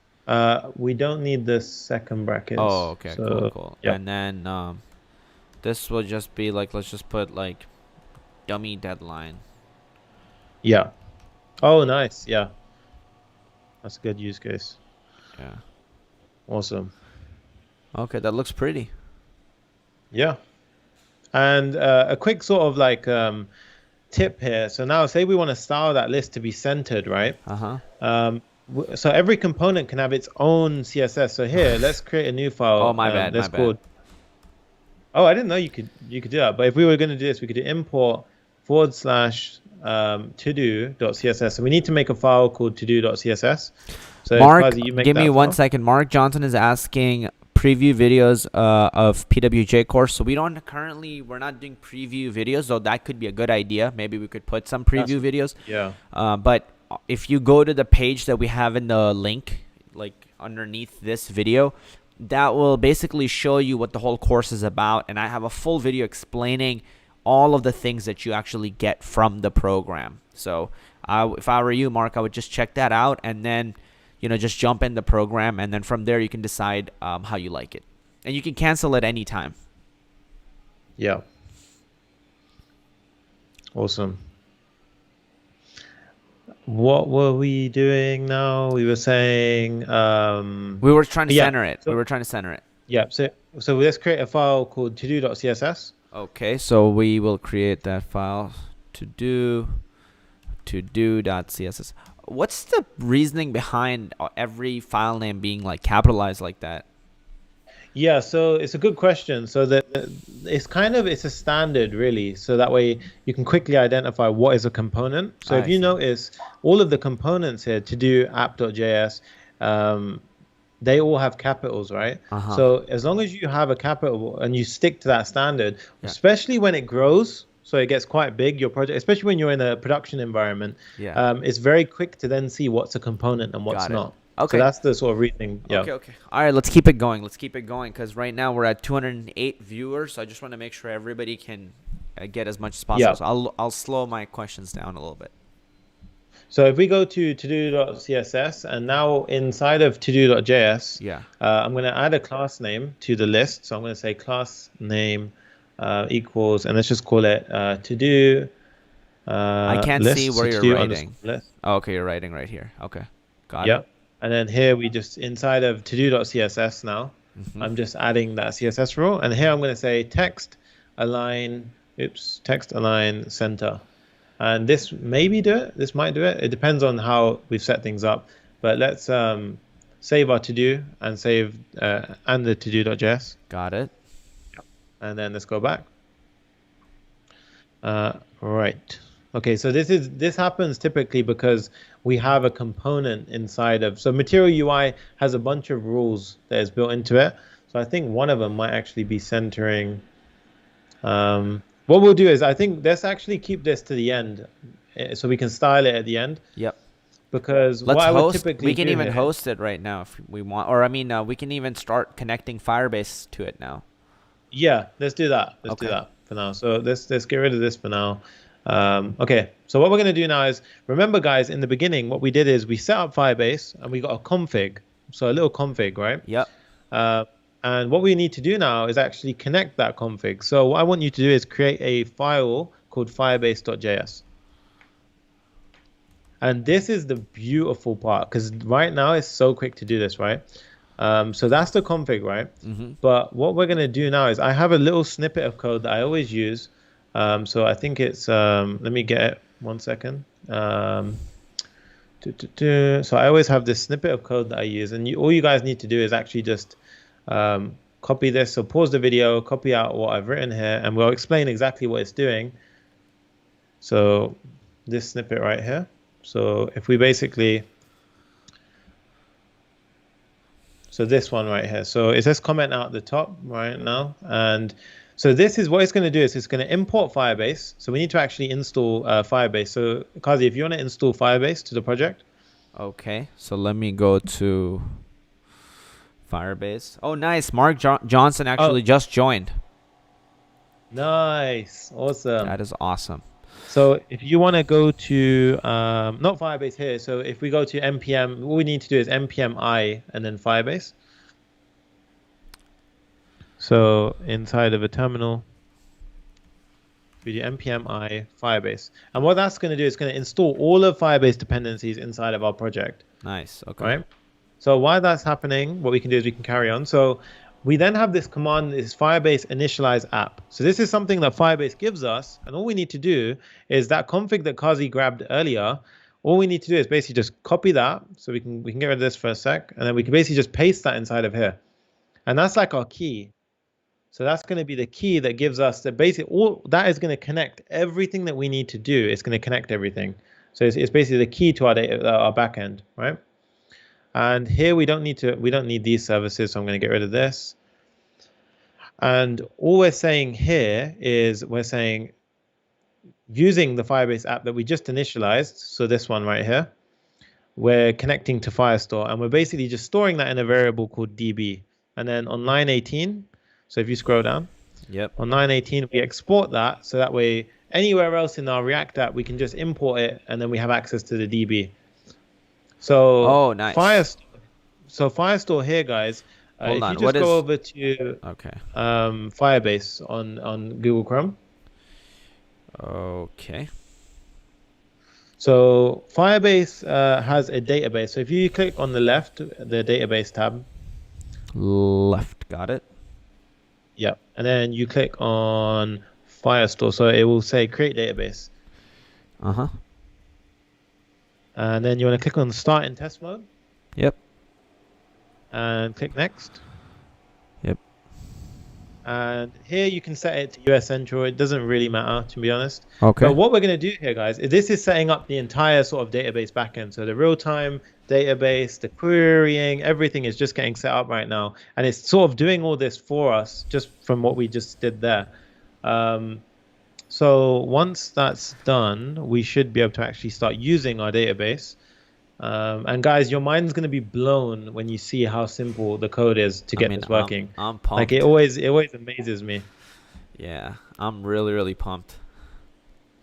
It's really, really nice. So Abdul said, why DB inside of export? So that's just a syntax. You can actually write it a different way. You could do it like this. You could say export default DB. So let's just write it like that for now. That means that we can import it easier. So that's something called import exporting, which I'd recommend. We do teach it in the course, but I'd recommend you check up on what an import and export is, and it'll be able to explain what a default and all those things are. Yeah. Nice. Because one thing I learned about React is like if he didn't do this export line over here, then in our other files we won't be able to use this exact DB. Exactly. Yep. Perfect way of putting it. Yeah. Nice. So the database is all set up. Beautiful. So Firestore has a structure of collection, document, collection, document, collection, document, and it sort of goes on forever. What is a collection? It's just like an array. And then inside of the collection, you just have an array. So in our case, if you click on start a collection, and our collection is going to be called to-dos, right? Yep. So you click on next, and then the first document, if we don't have to type in the auto ID, but in the field, what we're going to do is text. So remember, guys, that's how we sort of set it up. So text can be like, take the dogs out for a walk. Or it could be like, we could even call it a task. No, sorry. Yeah, we can call it a task. Yeah. Or a to-do. The value, yeah, or to-do. And the value should be the actual to-do. itself. So take dogs out or something like that. Nice. And click save. Hey, look at that. I love my emojis. Nice. And then look at that. That's already in the database. It's got a field, it's got a value, and so forth. So now I guess our mission is to connect our React app to this database and start pulling it in so that if we open up app.js. So do you remember when we set up the initial state, right? For to-dos, we actually hard coded the beginning values, right? Yep, we did. So if we go to the top, so we actually hard coded these beginning So now values. instead of these, we're gonna get it from the database. Yes, exactly. So now if we press Command B, you'll be able to hide the sidebar, and it should give you some more screen. Yeah, there you go. And then so now what we're gonna do is we can get rid of this console log for now. So what we're going to do is we actually want the to-dos to be empty initially, right? We don't want them to have anything inside. And then what we're going to use is we need to now, so let's actually run the scenario out in our head. So when the app loads, we need to listen to the database and fetch new to-dos as they get refreshed, right? As they get added, removed, right? So when the app loads, we need to listen to the database, and we need to basically just say, fetch all the to-dos as we add and remove them, right? And we want that information to go right into our to-dos.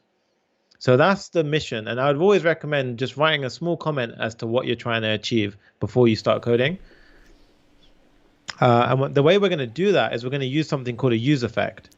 So here we do something called a use effect. So just like how use state setup, it's a hook which sets up state inside of our app. A use effect is basically something which we call it, so it's a hook, and basically it runs once when the app loads. So and the syntax for it is we basically have a use effect, and then we have a function, and then we have dependencies. So I'll explain what these are, and we'll sort of replace it as we need to. So the function we write as an arrow function. So you just do this, and honestly, all you need to know at this point is that this loads. So this code here fires when the app loads. So when app.js, so when the component that we're in, when it loads, this code here is going to fire.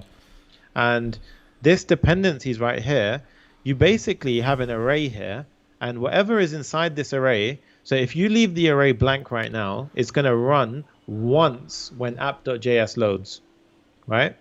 If you put a variable inside of here, it's going to run once when the app loads, and then whenever any variable changes, whenever, like say for example, if I put input in here, every time, so when the app loads, it's going to fire it off, and every single time the input loads, it's going to fire it off as well. So you see, it's very powerful, this hook. Yeah, so basically this, it took me a while to wrap my mind around this before. But basically how I think of this is, for example, if he made it to whenever this input variable happens, the use effect would be firing every single time I type here because I'm changing the input.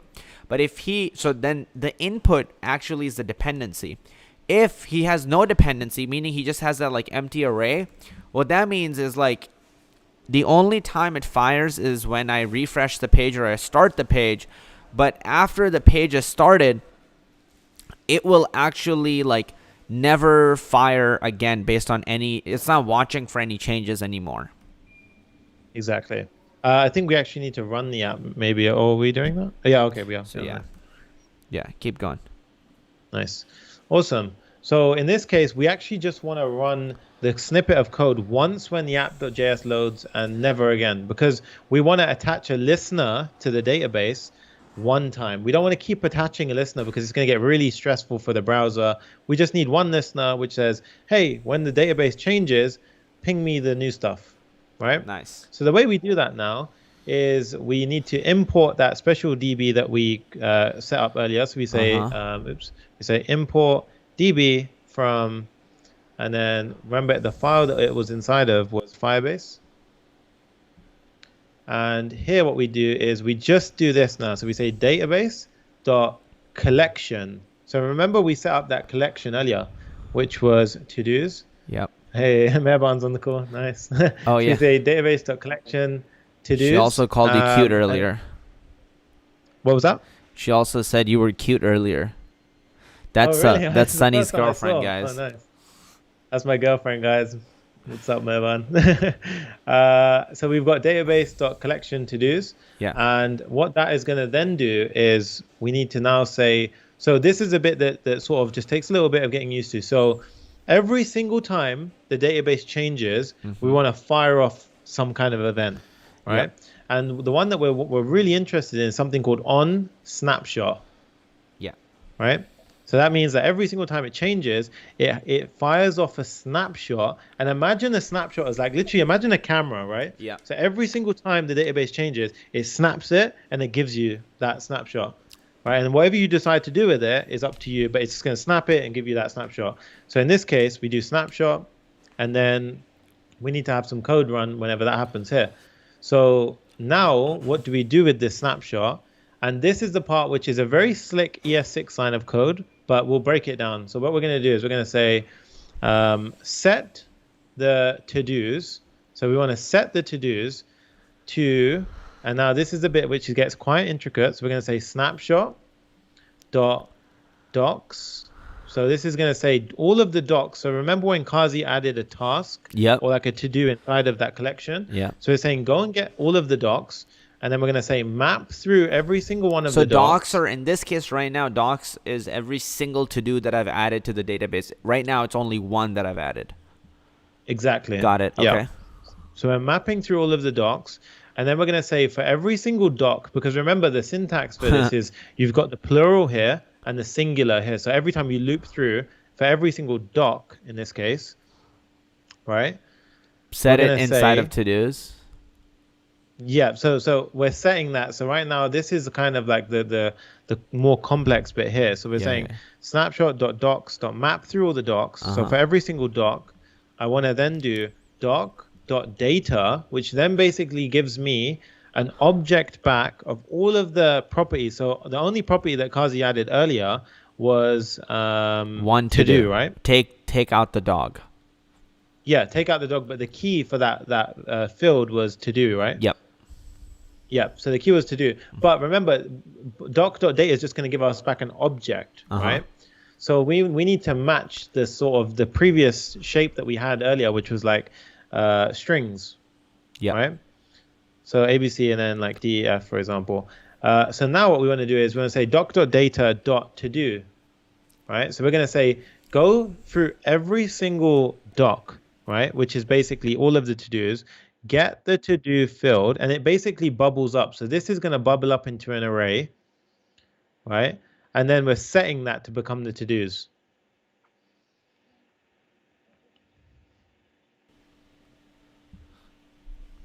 So is that, I know this is the bit which is like, this is really sort of more of an intricate part where right now what we're doing here, and we can actually console log this to make this a bit clearer. Yeah. So what we're going to do here is if I just do console.log and I do this. So let's do snapshot.todos, right? Hold on. Let me. Okay, cool. So this part here is getting that specific to do. And so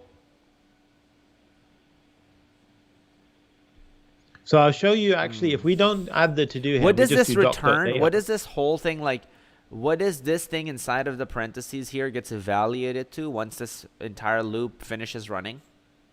So we've console logged it, so save it and run it and you'll see. Okay.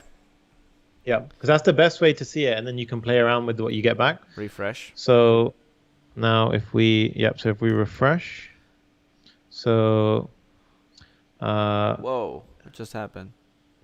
Okay, so Firebase does not contain a default. Oh, because we need to save the Firebase file. Okay. So if you notice, guys, whenever you don't save a file, it's got that little circle. So that's sometimes what happens. So use effect. Oh, so we need to import a use effect as well inside of app.js. Oh, there so if you click it again and you go down one, there you go. No, it didn't do it. Still not there. Huh. Yeah, so sometimes that doesn't work, but yeah, use effect. Nice. Dope. It's okay. There. So Ooh, clean. so can you see it? It actually grabbed the take dogs out, right? Yep. So so it done take dogs out. Can you Oh, see it like if did you takes dog out from my database. That is sick. yeah, That's beautiful. Okay. right?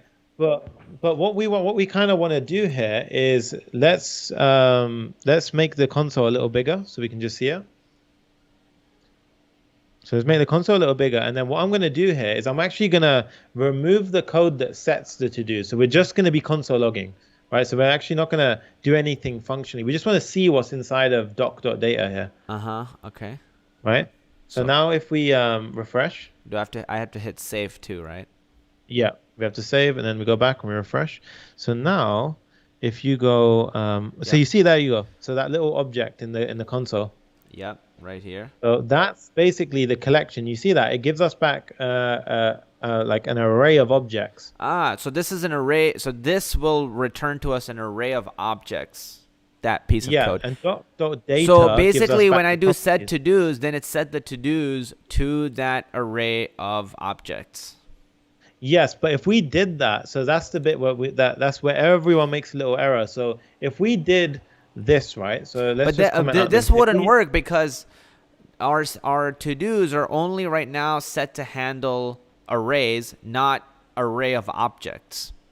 Exactly. So that's why when we map, we're accessing the to-do. So I would have to make sure that in here somewhere, when I'm looping through, I need to access the object. So yeah, you could either do it here, or you can actually do it. So you can either pass the entire object here, or you can just get the to-dos, which would actually work with what we currently built. Okay. So this will give us back strings, right? Oh, so okay. That's why it was confusing because you didn't do dot to do here. You didn't do this. Yeah, exactly. Okay. Exactly. I was just trying to show you that it was an object that comes back. Cool.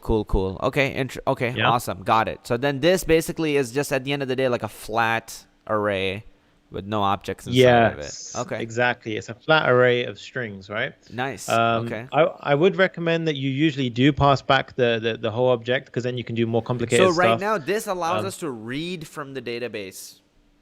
Yeah. But are we gonna, the next step is gonna be to also have like that two-way sync, so I have, when I actually write stuff on my React app, it also adds it to the database. Yes, exactly. So this is where it's really beautiful, right? Because this piece of code right here is doing all of the listening, right? So it's always going to listen to whether or not it gets updated, whether or not it gets changed. Yeah. It's just going to say whenever there's a snapshot. So whenever anything changes in that database, if we push it, if we do anything, it's just going to basically fire this line of code off. Yeah. Right? Yeah. And so this is actually all the hard work's kind of done at this point. So we can actually get rid of this. So now, so as soon as the app loads now, so if you save this and we go back to our app, as soon as this loads, it would actually refresh and then it would show us the stuff that's in our database. Nice. So you beautiful. See that? Okay. So like for example, if I just went in here and like I added another. No, so you would add another document. So on the left, you'd add a document. Okay. And you would do to do. Yep. And then. And guys, this is real time, so he's not going to refresh right now. He's going to just pretty much add this to the DB, and it's going to be in real time, going to get added to our... Whoa! That is crazy. It's crazy, right? I didn't even refresh. Yeah, it's just an instant sync. So now we have this one, literally 3 lines of code, guys. And it's just like literally 2 lines of code if you think about it. Oh my God. And that's just did everything. That is beautiful. Which is insane, right? That is so beautiful. Yeah. Okay. And the crazy part is adding the to-do is even easier now, right? Okay. So now if we go to our add to-do function, so on line 22. Yep. And then we have a look here, right? Yep. So now what we want to do is rather than sort of manipulating our local state, right? Yeah. We of course want to clear the input because that's local. It's what we do locally. Yeah. But let's get rid of our console logs for now. And what we're going to do here is we're just going to say db db dot collection to-dos. And when we click the add to do button, we're just going to literally do this. We're going to say add open brackets, and we pass it an object. right? Object. And remember, Yep. your Field is key gonna be was to do. 2. Yep. And I'm going to let you finish it off. So The what's the value going to be? value is going to be whatever the input is. Exactly. So So it's going to if you want to be just, yep, yeah, in this case it would be, perfect. Yeah. I mean, I And think then we can get literally rid that's of it. this line of code. Yep. Okay. Right. Yep. Now we don't have to worry about spreads and everything, because what this is going to do is it's going to basically add to the DB, Yeah. which then fires off a snapshot, Yep. which then Oh, wow. updates our to-dos. Wow, wow, that's so nice. Because as soon as this happens, it's changed. So on snapshot, because it takes a new snapshot, and then it Yep. just maps. Oh, wow, that's beautiful. So this is just one line of code, and now I can add things to it already. Yeah, exactly. That It's is insane. mind blowing. Okay, so if I do live call rocket emoji, and then I hit to do, holy crap, it's right there. And if I go here, It would be in there. So, yep. So live call right here. Oh my god. Wow. Awesome, right? Okay, eat a banana. Nice. Dude, And you might be what? wondering why it sort of popped in at a different point each time. Yes. Because it generates a random ID, right? And it sorts that Sorts by list ID. alphabetically. Oh, was that? alphabetically. Okay, got it. So Yeah. So the easiest thing would be like, I want the most recent to be at the top. Yeah. So that should just be like a simple sort by, because I'm sure it's creating a timestamp field right in the back, created on. So or you something. would think it was, but right now what we're going to do is we do need to actually add a timestamp. Yeah. So we're going to add a timestamp every time we push something in. Yeah. And what we need to do here is, firstly, we need to import Firebase at the top. So because we need access to Firebase. Yeah. Because remember, whenever we do a timestamp, guys, we actually want to get not our timestamp, but Firebase's server timestamp, right? Yeah.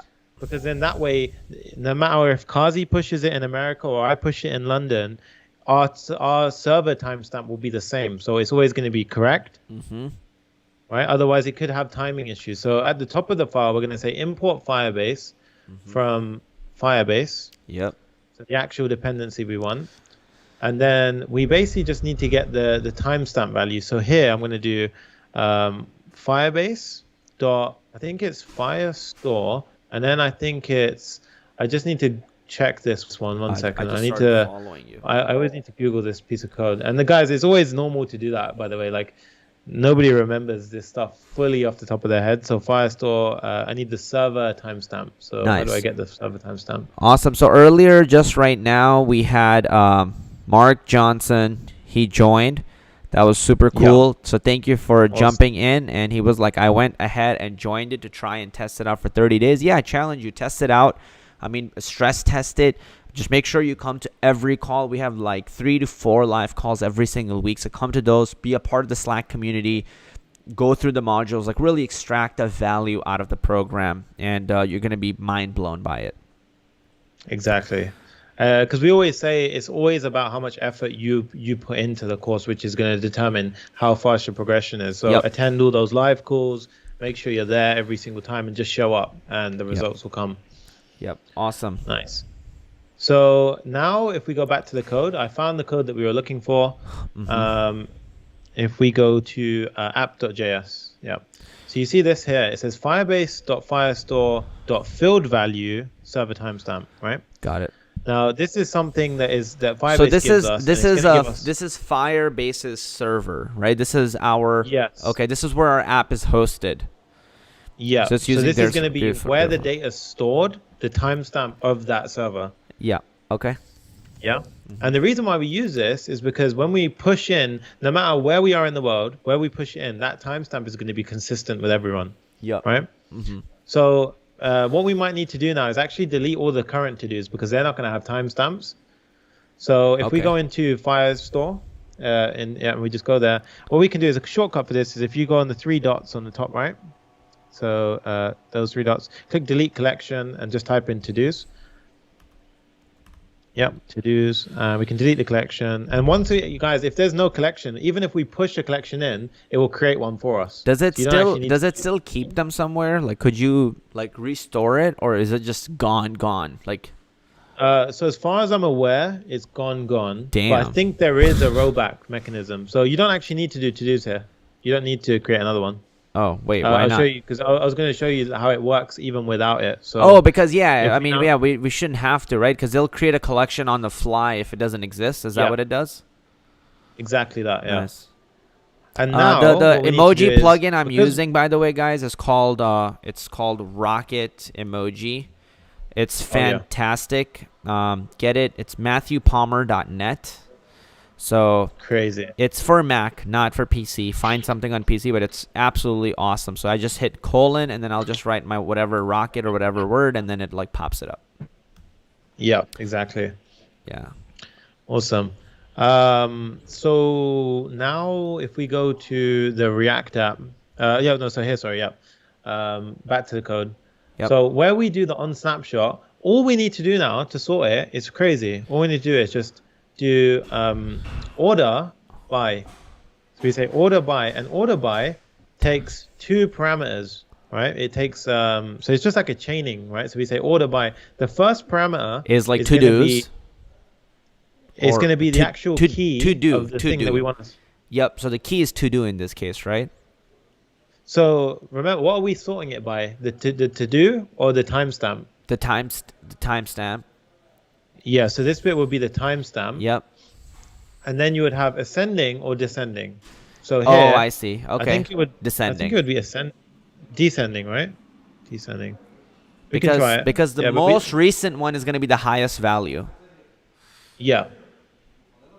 So that's correct then, right? Descending. Yeah, that should be correct. So now if we save that and give that a go, hopefully everything's done well. So Whoa. there we go. So I tried A and Z just because I wanted to see if it does it alphabetically, but it doesn't. It just does it by timestamp. Yeah. Oh, by the way, Kazi, it didn't do it by your value last time alphabetically. It did it by the ID it generated for that document. I don't understand. What? So if you go to Firestore now, Yep. so go to the collection and refresh because you're gonna have to refresh this bit to get there. They're not made with React. And then if you click it, so Ooh, you nice. see each of these have a unique ID, right? Yep. That they get by themselves. That's what it was sorting by alphabetically, the unique ID. Beautiful. So wait, hold You on, hold see on. that? That's what it was doing before, but right now it's doing it by timestamp, right? Exactly, yeah. Okay, cool. Yeah, Got it. awesome. Nice. So yeah, somebody said, "Hey, Sunny, put the order as an input so the user can choose whether to view it in descending or ascending." That's genius. I think we should try that. I've never done that. Let's try that out. That's really good. Let's Okay. do So let's go back to the code and let's add a quick sort of drop down, I guess. Uh-huh. So input. So how do you do an input? Inputs. Is Right it here. switch? I think it's a switch. Oh, you're gonna So do I some just fancy node stuff. By the way, Sansi Yeah, I just just- joined. Welcome, Sansi. Oh, nice. Welcome. Awesome. Let's try this out. So let's do something like, actually, you know what? Firstly, let's deploy it and then we'll give that a go because that's a really nice idea. But I think deploying it would be a cooler thing to try first. Yep. And then we Um, can add the delete functionality too. What is Yeah, this deleting would complaint be that's cool. happening? I can just ignore that, right? Yeah, so this is actually quite an important thing, right? This is keys are important in React for the sort of demonstration of this. Like for going through this demo, I don't think we would go through everything on the keys because I think it might take a bit of time. But I'll show you actually how we could do this. I mean, because if we're gonna add deleting, we do need to add keys anyway. Okay. Yeah, we can do that. Let's give it a go then. Yeah. So what we'll do now is, let's first do a deployment and then we'll add the delete functionality. Mhm. Yeah. Yep. Let's do it. Down. So to deploy is so simple. So, Firebase deploy. Yeah, that's it, literally. So now if you want to go to your terminal, Yep. yep, And what we need to do now is do something called Firebase space init, right? And this is going to pop up the Firebase CLI. So it's a really nice sort of user experience here. And now what we want to do is just go to hosting and press spacebar. And not Firestore or anything else, because we've already set that up. Yeah, I mean, Firestore, so if you add this here, what it's going to do is it's going to give you a file to determine like security rules. Yeah. So if you want to apply like security rules to your database, that's where you could bring it in here. But we can do that later if you want. But I mean, I haven't actually tinkered too much with the rules, but Got it. Hosting is where we do it here. So if you do hosting and then press enter. Cool. And then you just click on use existing project. Cool. And we find the one that we had. This so I one. think it's the to-do app CP, right? Yeah. And then here, this bit's really careful, guys. You have to type in build here. So this is a React thing. So all of our build stuff goes into a folder called build. So yep, we do that. And then here, so React is a single page app, which means all of the entire app loads in one go. So here we want to click yes, yes. Ooh, really? Oh, yeah. Damn. So this will be a yes. Okay, because by default it's a no, so you can't just hit enter here. Yeah, you would have to type in yes. Yeah. Cool. And then there we go. So now what we need to do is run two commands, one after another. So the first command is going to be npm run build. So if you want to run that one first. And what that's going to do, guys, is it's basically going to... So whenever we're coding in React, we have a bunch of extra stuff that happens, right? We have hot reloading. We have all this extra stuff. And that's basically going to allow us to have a really nice developer experience. So every time Kazi saves a file, it reloads and it refreshes. So that way we can develop easier. That stuff's quite heavy. So we don't want those features when we deploy it, right? So what we do is we do npm run build. And basically, it bundles up our entire app into a really, really efficient, tiny package. Yep. Right? And then when it has that tiny, tiny package, then we deploy that tiny package. So that goes into the build folder. So now you can see on the left, we have a build folder. And we don't touch the folder. We don't really look into it. But this is what gets generated. This is what gets generated by npm run build. So once we have that, now we do something called Firebase deploy. And what that's going to do is it's going to basically go to our build folder, find the contents, and then deploy it. Oh, guys, nice. This is the most simple deployment I've ever seen in my life. Damn. So now if you click on hosting URL, that's a live link, guys. That's a live link, which is completely free. It works, and there's the entire app. Yo, guys, jump on this app right now. It's live. So let's paste that into the comments, and let's see everyone get into this app. Put this in the comments, Frankie. You can. I can't. Okay, I'll Slack you. Here, I got it. So Frankie, here, I just Slacked you. You can drop it in the chat for everybody. And guys, if you like this and find this cool, throw a story on Instagram and tag us when you see everything flying through. Yeah. It'll be awesome to see that. Oh, yeah, because we'll have everybody starting to write on here, right? Yeah, that would be insane, right? Yeah, we had a Mark Johnson just enrolled in PWJ. Nice. Sansi just enrolled in PWJ. Oh, we got people here now. They're saying, yo, it's almost like a chat app right now. Look at that. We basically have a chat app, but it's a to-do app. Nice. Yeah. Awesome. Well, that's actually fast. Maybe we should have started to... somebody said subscribe to Clever Programmer. Sam says, hey, Nishat, hey. Nice. Somebody says buy the course. Awesome. Maybe we should have started with this, next time. Like have everybody start off on it. 100%. That would have been a great demo. Pumped up. Yeah. Yeah. Nice. And guys, this is showing you how powerful this is right now.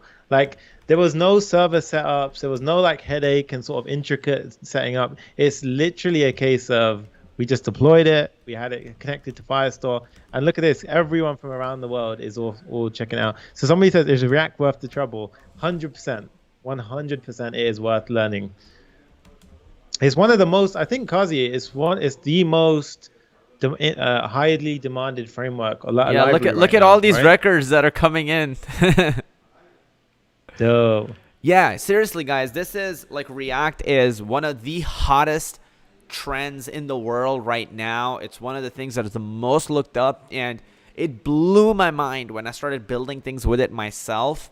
And I mean, I'm really excited right now because I'm actually learning all these skills too about how to actually use React to host it on Firebase, to have a full CRUD functionality within your app. It kind of blew my mind how simple this was, because whether you use Python and Django or you use any other, whatever you use, making to-do list apps and all of this stuff, you have to add so much tedious functionality to make it fully CRUD enabled, even if it's like with the REST API. And you have to have so many routes and so much stuff. And this is just single page, because normally, Sunny, what you have to do is like, you got to create all these like different pages, and then you got to have all these different endpoints like /delete and /create. And this was exactly honestly the simplest one that I've ever seen. Yeah. And guys, this is production ready. So if you get a client who wants you to build a website, your turnaround time here is ridiculously fast. Wow. Like you can get this running very quick. Let's say like Kazi wants to update something in the web page now and change it and fix it. All he has to do is make the change, npm run build, and Firebase deploy, and the thing's done. Wow. That's fantastic. Which is insane, right? That is fantastic. I mean, I love that they're actually writing on here. So how can we add the delete functionality? Yeah, awesome. So Abdullah said, guys, pose for the photo. Nice. We're going to give you 5 seconds. 5, 4, 3, 2, 1. Nice. Hey, let's continue. Let's go. Nice. Awesome. So now if we want to add a delete functionality, so this is going to take a little bit of work, right? Really? So I say that, but it's actually not that much code. So now what we need to do is we need to remember we were doing it to a flat array here, right? Yep. So now what we want to do is we need that object. So we can keep this structure, but we need the ID, right? Because we need to know which document it is that we're trying to delete. Yeah. We need to know which document, which ID to delete, right? Yep. So here, what we can do now is we can actually do, so this is again, we already understand what this bit's doing. So we kind of just need to create an object, right? So it's going to be an object. And here, what we're going to do is we're going to say that object is going to have a key with to do, right? And that's going to have what we had previously, right? But it's also going to have an ID. And this ID is going to be doc.id. So what we're doing here now is we're not just having the flat structure that we had before. We have an object where the to do, yes, is what we had before. But we also have the ID. Got it. Yep. And we're still going to have an array of objects, right? Yes. So now we're going to do an array of objects. But if we save this now, it's going to break. So it's going to break now because it's passing through an object now in our component. Yep. Right. So on line 48 now, this is now an object where we have to-do.to-do, and then we have to-do.id. Right? Oh, my bad. So if this once this starts running, it's actually going to break. So Chad Williams says, can you get a job after taking this course? Actually, it's a really good question because a lot of people actually get jobs while they're on the course, or they get clients while they're on the course. Right. Like the 17-year-old who's landed his own coaching client, which is insane. He's actually on the call. Amanath, right? Yeah, Amanath actually landed $180 from a coaching call, which is insane, guys. Yeah. So you can definitely do that. That's crazy. So localhost. So if you go back now, Kazi, to so it says to do. You need to save this. Yeah. Okay. Saved. Save, and now it will error out. So if we go back to our code, it's going to what happens? It's going to freak out in a second. And it's going to say, whoa, you're passing an object. Object is not a child, or some kind of crazy error is going to pop up. It's not. Yeah, you see, like it's bugging out, right? It's like fully bugging out, right? Yeah. So as you see this, objects are not valid as a React child. So this is happening because we're now passing an object. So if we go back to the code, app.js line 48. So now to do is no longer a string. Right. So to do is actually an entire to do. So if we pass in to do, Yep. here. So if we go inside of our to-do component, Okay. so in to-do.js. To-do.js. Got it. Okay. By the way, I'm Yeah. following you, so I think if you go to it, I'll go to it automatically. Oh, nice. Oh, awesome. So now you see where we have props, right? Here we had props.text before. Now it's props.todo. Yep. Dot Text. dot to Dot do. to do. Because Got remember, it. that's what the key is, right? Yep. So this is like really like this is the text part, and this is the to-do object. Yes, exactly. Got it. Okay. And now what we're going to do now is every single to do is going to have a button on it, right? And this button is going to say delete me, Yep. right? Yeah. And basically we're going to have a function which is going to be up here, which is going to say const. You don't actually even need a function, but I'll show you how we can write this. But here we're going to say const, and this one's going to say delete. You know what? I'm going to show you how we can do this without even a function. So we can do it inline. So here, what we're going to say is we're going to say on click, right? Yep. On click. So when we click this button, I'm going to say, yeah, that makes if that's a really good way to do it. On click, like basically remove it. yeah. So on click, and then here, what we're going to do is we need our DB. So we need to say import DB from Firebase. So we Yep. need to say from Firebase. And guys, remember, this is our local Firebase, not the dependency Firebase. Yep. Right. So this is our folder that we created. And then here we're going to say db.collection dot to do, as in to dos. And then we're going to say delete. And then delete is basically going to have, I think here we literally do props dot to do dot, oh no, sorry, not that one. We don't do that. We say go to the doc with the ID. So props.todo.id. So Yep. go to that ID, and then we just say delete. And that's it. That should literally do it. I think that's identifier expected. This is because we need to wrap this inside of a parenthesis, a bracket here, and then we do this. That's. Wait, why are there two squigglies? Because we're running What some is code, this? but I think What is this? it's because we didn't import the button. That's why actually. Wait, I don't. What the hell? So another.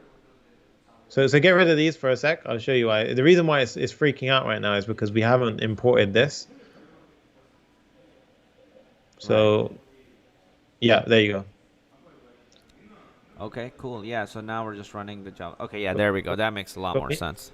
We need to import the material UI. Yeah, button. Sam is saying, why don't you put a bin icon? Yeah, that's what I want to do.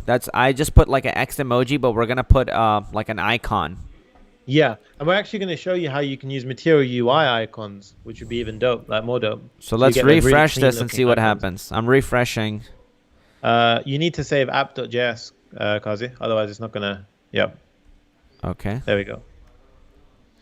And now we should have done everything right. So it's going to be to do and then to do. Yeah. So. Okay. So we're here. Yeah. When I try to write, it just kind of crashes. Oh, It's here. All the delete me's are right there. Yeah. So it's oh delete, shit! and there you go. Whoa! It's actually deleting it.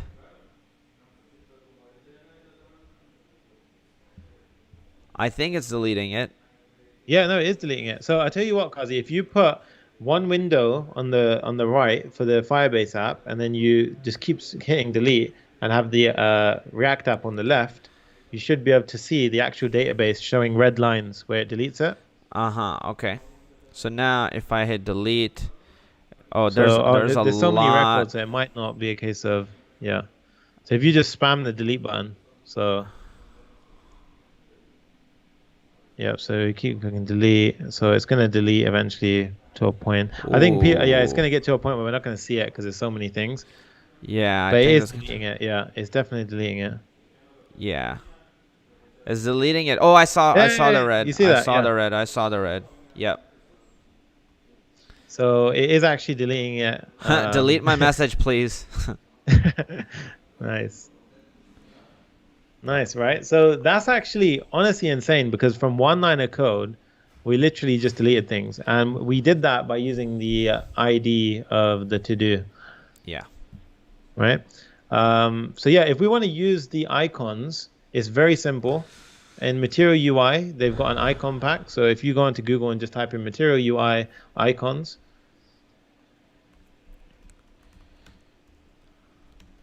so all you need to do is do an npm I, and then you need to install the package. So when you go into that one, you see that Material UI icons. So you need to do npm I that. So npm I Material UI icons. Yeah. Nice. And that will install all of the icons.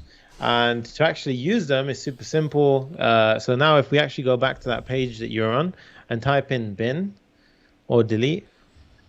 So on the Material UI icon page. What's up? So if you go to Material UI. They're spamming this a lot, so let's just shut it down. Is there a way we can undeploy it? So undeploying it. No. So if you go to guys, whoever, just stop your spammy messages. Okay, so if you're fucking this up for everybody, we're gonna ban you from the account. From the YouTube account. So if you want to do that, just don't be here, please. We want to just make a good environment for every single person. But in the meantime, Frankie, can you make a few people admins and then just tell them like they have permission to kick anybody out that's actually causing a bad experience? Because somebody keeps spamming Aham Adil and all this stuff. So just kick Adil out as well, and then anybody else who's doing that, because we just want the environment to be really, really good. Yeah. Exactly. Yeah. Okay, go ahead. Yeah, because we don't want it to be spammed, guys, and we just want it to be a good environment for everyone to sort of learn from. Right. This is the difference between when you do something for free, when you have paid. Like, you never have this happen, right? So that's why in the program, when you actually join Profit with JavaScript, it's a very clean community, and we keep it very organized. Because if somebody does that, we will literally throw them out of the course on the same second. So that's never going to happen there. That even goes for girls, guys. So like a lot of girls actually are in the course, and there's people that say inappropriate things. We don't tolerate anything. So it's a completely safe, comfortable environment for everyone to be a part of once you're inside the course. Right. Yeah. Yeah, because I mean, literally, we will fly to your house and like kick in your door if you are acting like that around other people, because people are above everything. Exactly. Yeah. Exactly that. So now what we want to do is we installed the icon pack. Hey, so Chad just joined. Hey, welcome to the program. That's awesome. Hey, welcome. That's awesome. Okay, cool. We'll see you in tomorrow's coaching call. Dope. Yeah. You're doing your React coaching call tomorrow, right, Sonny? Yeah. Nice. Yeah. Okay. Epic. 7 p.m. BST. That's it. Okay. 7. Nice. Are you sure? 7 p.m. PST. Is it that late, or is it 12 p.m.? I think it's 12 p.m. EST. So your time is 12 p.m. Yeah. 11 a.m. I think. Okay. Got it. 11 a.m. Pacific. Got it. And 7 p.m. your time. Yep. That's it. So if we go, let's go to Material UI on the website. And let's click on so Material UI. Yep, the docs, and then you see. Where was the icon one? So you see your right tab, the one on the most right. You got Material UI. Yeah. So you're gonna click on no. So at the top tab. So you've got a tab open, Material icons. Material. Okay. Right here. Yeah. So you see search icons. So this is like a little search drawer, right? So if you click it, if you type in bin, delete forever. So that's a good one. Yeah.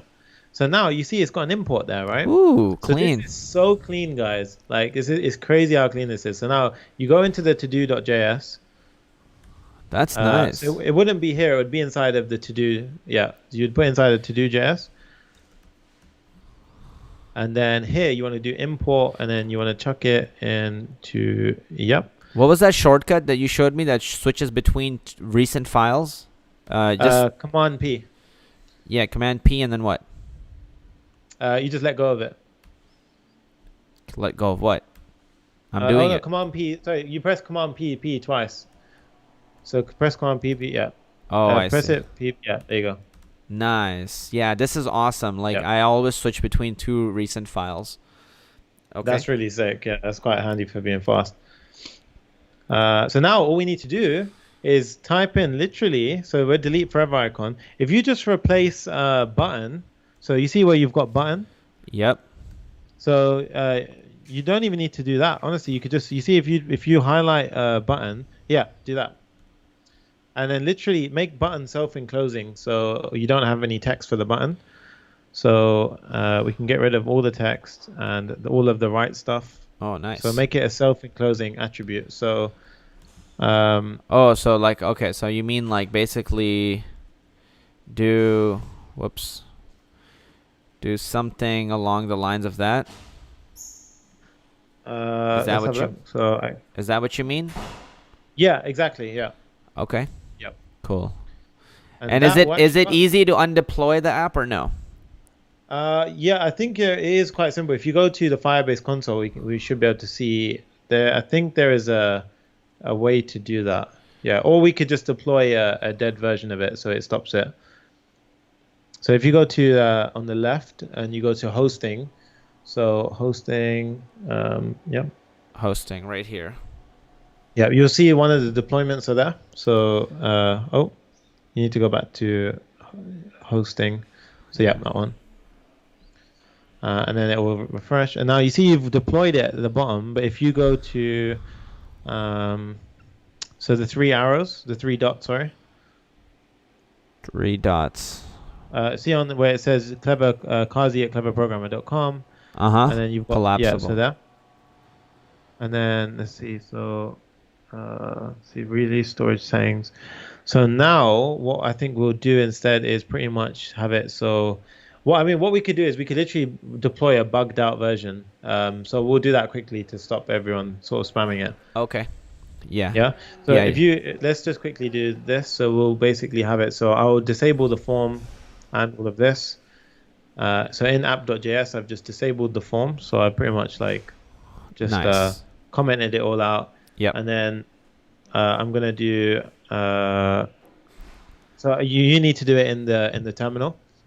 Okay. But you just need to do npm run build. So if you do npm run build and Uh-huh. Firebase deploy. Yeah. And now this would do it'll rebuild and it'll deploy. And to shortcut this, guys, a really handy trick is if you go package JSON now, Kazi. Yep. And then you see in package JSON on the left, so on the file, the package JSON file. Yep. Yeah. So that command, those two commands, what we can do is we can actually combine it and make a command here called deploy. Nice. Oh, Right. yeah. And then do we have to install also React scripts or do we already have that? No, it automatically does that when you use create React app. Yeah. The reason why we don't want to put a lock on databases because we still want to use it. We still want to use the database. But, Yeah. But like the online version is going to be bugged out now, so nobody will be able to use that. But the actual version will be fine. I Yeah. mean, It I might just be got an cached. idea. Like maybe in the future, what we can do is like deploy it in a way where anybody who comments anything that's like bad, then it can kind of just filter that. You know, it just has like natural language processing. I'm sure there's probably just That's like a really easy good way to idea. add a Yeah. filter. We should do that actually. You know, we should have a cloud function which runs every time somebody pings a message in, which Yeah. would check if it's That's and actually, that would and be it's like a a good natural use language case filter. because literally we need that. Yeah, that would be awesome. We should definitely build that. Yeah, we'll do Okay. that. That'd be nice. Okay. Dope. Awesome. So now if you want to run that command, you can do npm run deploy and it will do that. But it's already deployed. The thing is that some people have a cached version. Oh, so I it will see. only be until they refresh that it actually does that. I see. But yeah, but it should fix it mainly. We could change the so hosting now- URL. Yeah, change our URL. Exactly. Cool. So I think what we'll be doing now, let's go to your local host. Yep. Okay. So npm start. Mm-hmm. Did we install React scripts or did it already come with it? It automatically comes with it when we do npm. When we use create React app, it automatically sets everything up. Okay. Yeah. Oh, I need to uncomment this There we go. So if we save that file now, so Where? save app.js. Uh-huh. Yep, and then go back. So now, yeah, so you see that little delete icon? Yep. Nice. Nice. So that's if I click it, it goes away. Oh, clean. Yeah.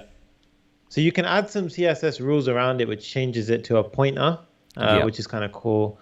So that way it looks a bit more interactive, and you can have it so that it gets a little bigger when you sort of hover over it. I mean, the main thing right now, the only big thing that's left from this is to be able to edit an existing to-do. Okay, so editing an existing to-do is more of a, I'm not actually sure. Let's figure out that one. So we would need to either do a modal Yep. or something like that, which pops up. We Yep. could do something like that, or we could do a trying to see. Let me have a look on Material UI. Let's see what modals they have. Material UI modal. There's a few ways you could do this one. Okay. So let's have a look. So modal, simple modal. Okay, yeah. So let's use this as an example. So we're gonna have a button on the to-do. Yep. So if we go to our to-do component. Okay, hold on. So our to-do component. Yep. Yeah. So every component is going to basically have a modal attached to it, right? So Yeah. it's going to have a... oh, nice. Yomna just joined. That's awesome. Welcome, Yomna. Nice. Welcome. Awesome. So now what we're going to do is we're going to have a modal. So let's just have... so you can't ever have two things next siblings. You have to wrap it in something called a React fragment. Uh-huh. So you see like two siblings. So what I'm going to do is I'm going to have a modal outside. So Yeah. you see this. So you got modal. And then what we're going to do here is this is just code from Material UI, guys. And what this is going to say is this is going to be a piece of state, which basically tells us if the modal is open or not. Uh-huh. And this is going to be a function, which is basically going to handle what happens when you open the modal. So I will get the code for that here. So if I do this now and I have it here, so handle open, handle close. And then I do const. So we need to keep track of what open is, right? So we need a piece of state. Mm-hmm. So use state, and then this is going to be by default, it's going to be false because it's not going to be open, right? Yep. So handle open, handle close. So right now, this just makes it a bit simpler because we just call that to open it, we call that to close it. Nice. But to be honest, you could just do it like this. You could just literally do on close, E, set open to be false. And then we don't need this bit of code. Okay, great. And then and the open, can same you do with the same thing? Yeah. Yeah, and the same. So we want it to open. This is the thing, right? We want it to open when they click an edit button. So when they click a button, so right now we just have a simple button saying edit me. So edit. And then here we're going to have on click. Hey, Leif, thank you. War P9, PNT9. That's Leif. He's in Profitable Shortcut program. Thank you, by the way. Awesome. Yeah, he's really good. Nice. Yeah. Here we have set open to be true. So that way we want that modal basically just to pop up when the person clicks it, right? Yep. So then we're going to have simple modal. What is a simple modal? What is that? Give me 1 second. I'm just trying to find the code for it. So body. Okay. So now I just want to test this. So I want to say, let's just have a div inside of here. And let's just call like a H1 saying open. And then we're going to have a, we're going to have here a button, which when you click that button, it's just going to say on click. It's going to close it for us. So we're going to say on click, E set open to be false. So now we've got a button inside of our modal because this is the body of the modal, right? It pops up. Yeah. I'm a modal, not a model. Oh shit! I have a modal. There you go. Yeah. And then here on close. So now if we actually run this, so we save this and run this. Okay, save it and. Oh, we need to do the imports. Yeah, we need to do the imports. So use state. We need to import it here.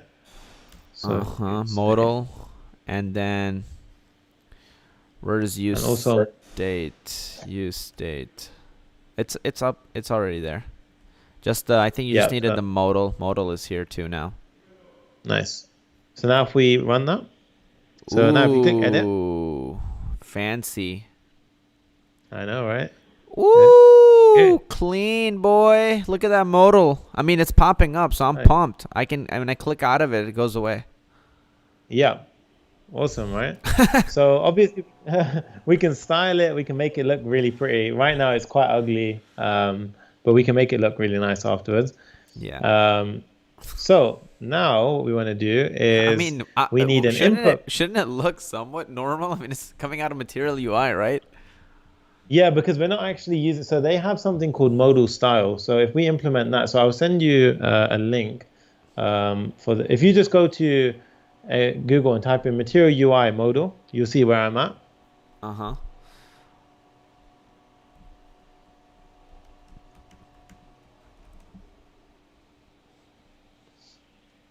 Yep, and there you go. So that's where I'm at now. So I was just looking at some example code.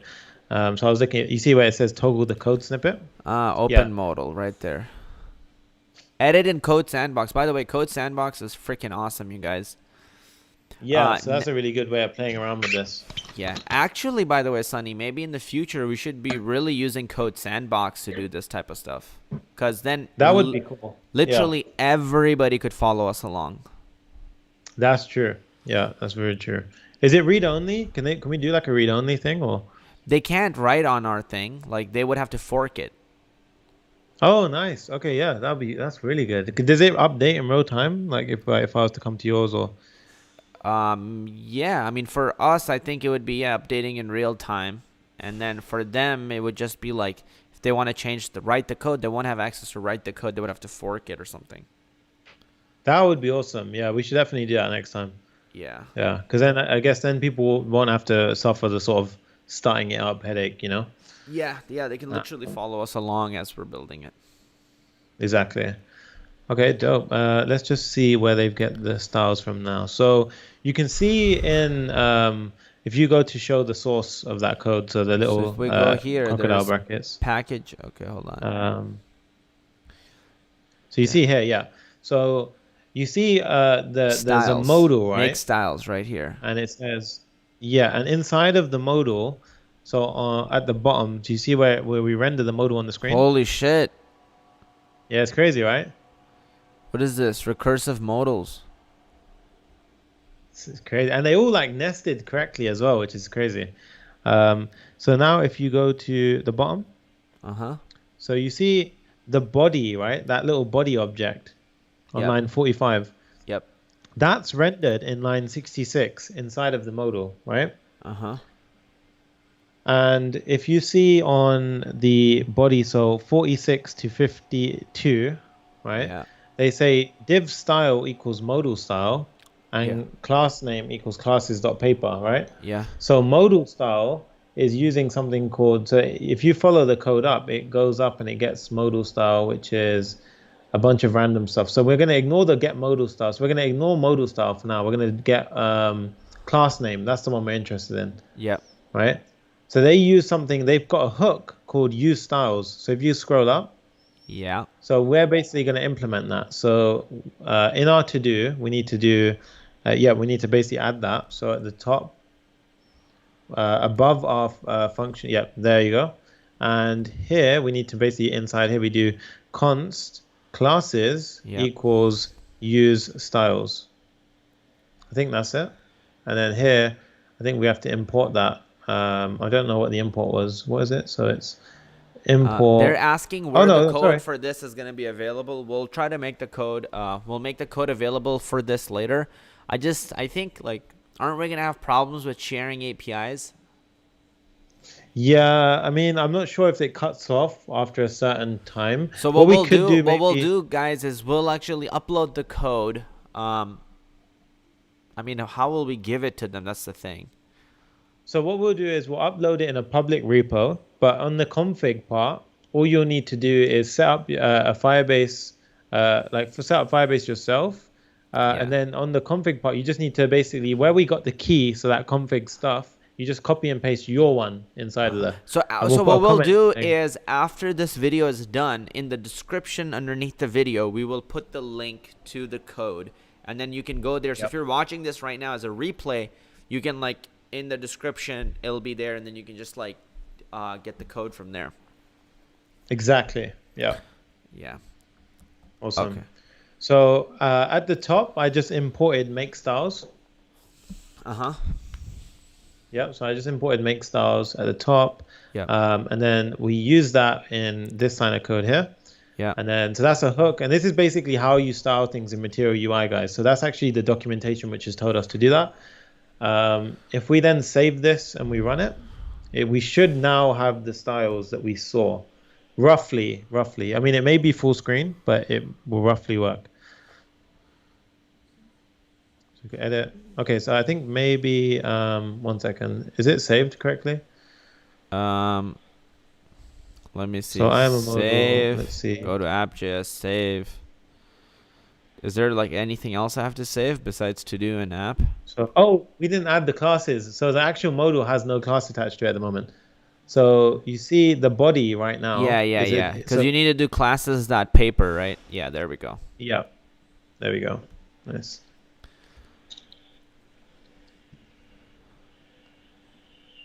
Oh, nice. There we go. That's clean. Nice. Okay. Right. Now what we're going to do is we are going to hook up the actual logic for this. So right now the button's empty, guys, because we have no text in it. So if I say update, update to do, and this is going to be not a normal button, but a Material UI button. So we're going to say button. I'm going to import that from the top. Yeah, so we already imported that. So now we've got the Material UI button. But remember, guys, when we click update to do, we don't just want it to do this, right? We don't want to just close the modal. We actually want to execute an update function, right? Yep. So let's create a function, and we're going to call this update to do, right? And what this is going to do now is it's going to basically do this. So it will set the open to false. So it will do that. But we're also going to do a bunch of stuff here. So we're going to say update the to do. So update the to do. Yep. With the new input text, right? Yep. Which means that we also need the input text here. Right, we need an input field, right? We need some kind of input here. Yeah. Yeah, so what we're going to do now is, remember before what we done is we previously had, we needed to do, there was a few steps that we need to do to get this right. So if we scroll up to line 22, the first step was we prepare a piece of state. So remember it was input, set, input, set input, and then we basically start this off with a blank string, right? Then we go down to line 42, and we basically say the value is input. And remember what this did at this point was it locked the input. Yeah, it did. Remember, because it's constantly assigned to that blank value that we initialized it with, right? Exactly, right.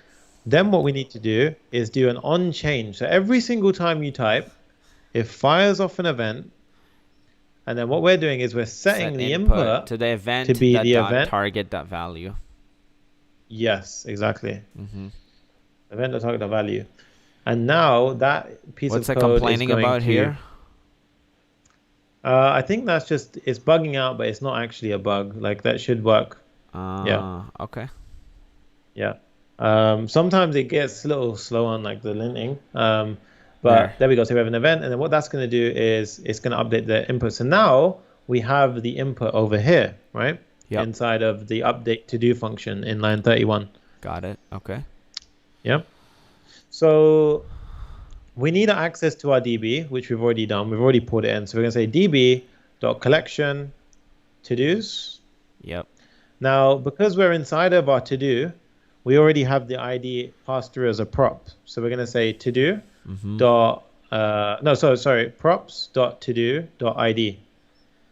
Yep. Right. So that's how we did the delete before, right? And then before, remember, we did like a delete here, right?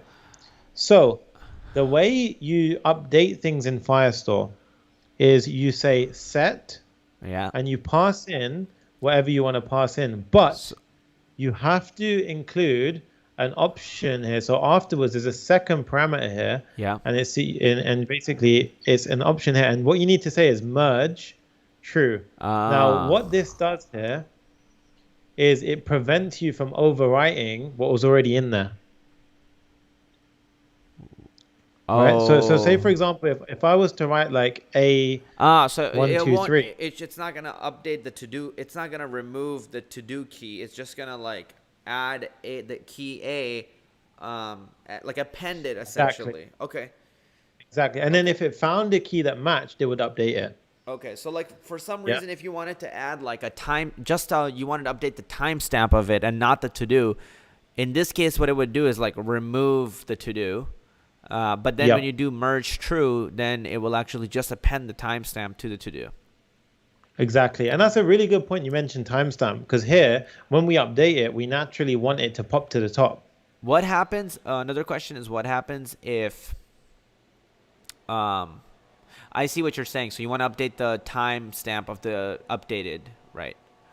Yeah, but I think for now we'll leave it so we can see it in the What row happens that if it you was use the in, but then same we can do key? that afterwards. So if you use the same key of to do, then it will just update the to do, right?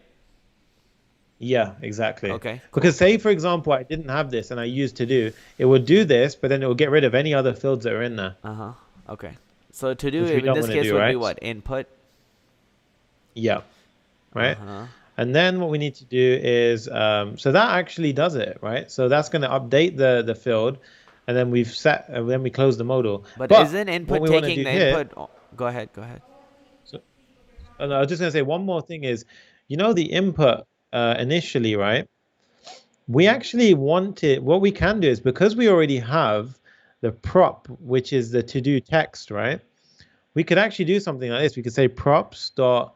Actually, no, we'll leave that for now. We'll leave that for now. But what we could do is we could say input value. We'll try it. We can try it. What we can do is we can say props dot to do. I don't know if that will work, but we can see if it will. Like we'll try it. Yeah.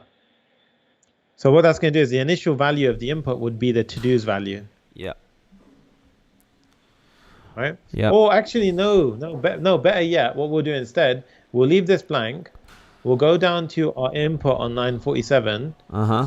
and we'll set the placeholder. We'll set a placeholder to be props.todo Yeah. dot to do. And now what this will do is, so when we run the code, so if we save this and run it, this would be really nice now. So if we click edit, you see, it gave us the placeholder as the initial value, but Nice. then we click Perfect. update to do. Perfect. That's Yeah. good. And then you see, okay, so that was interesting.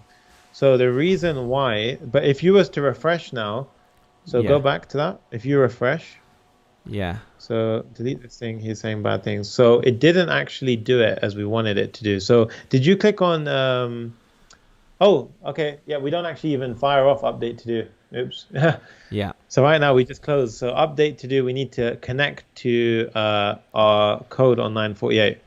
Yep. So There we that's go. why it wasn't firing off. Yeah, so we need to save that and then it should do it now. Yeah.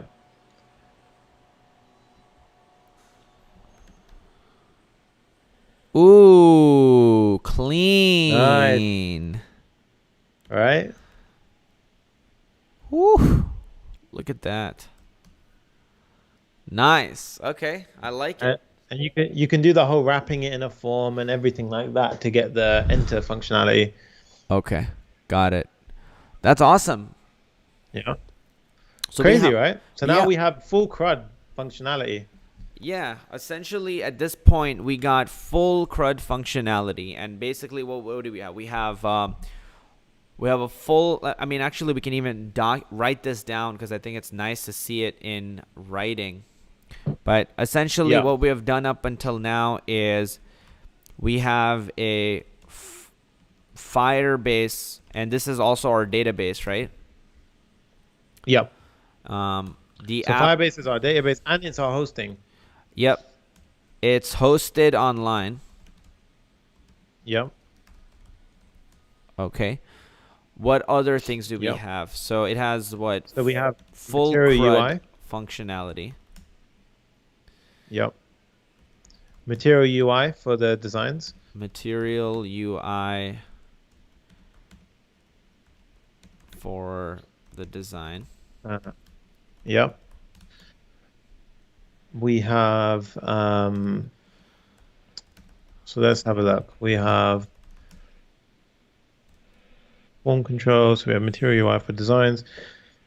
So I think use React, and then React has a bunch of side like underneath points. So we actually used React hooks.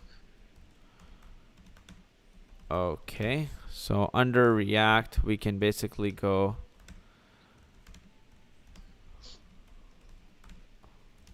So React hooks we used, yeah. Underneath underneath Firebase, we can have a real-time database.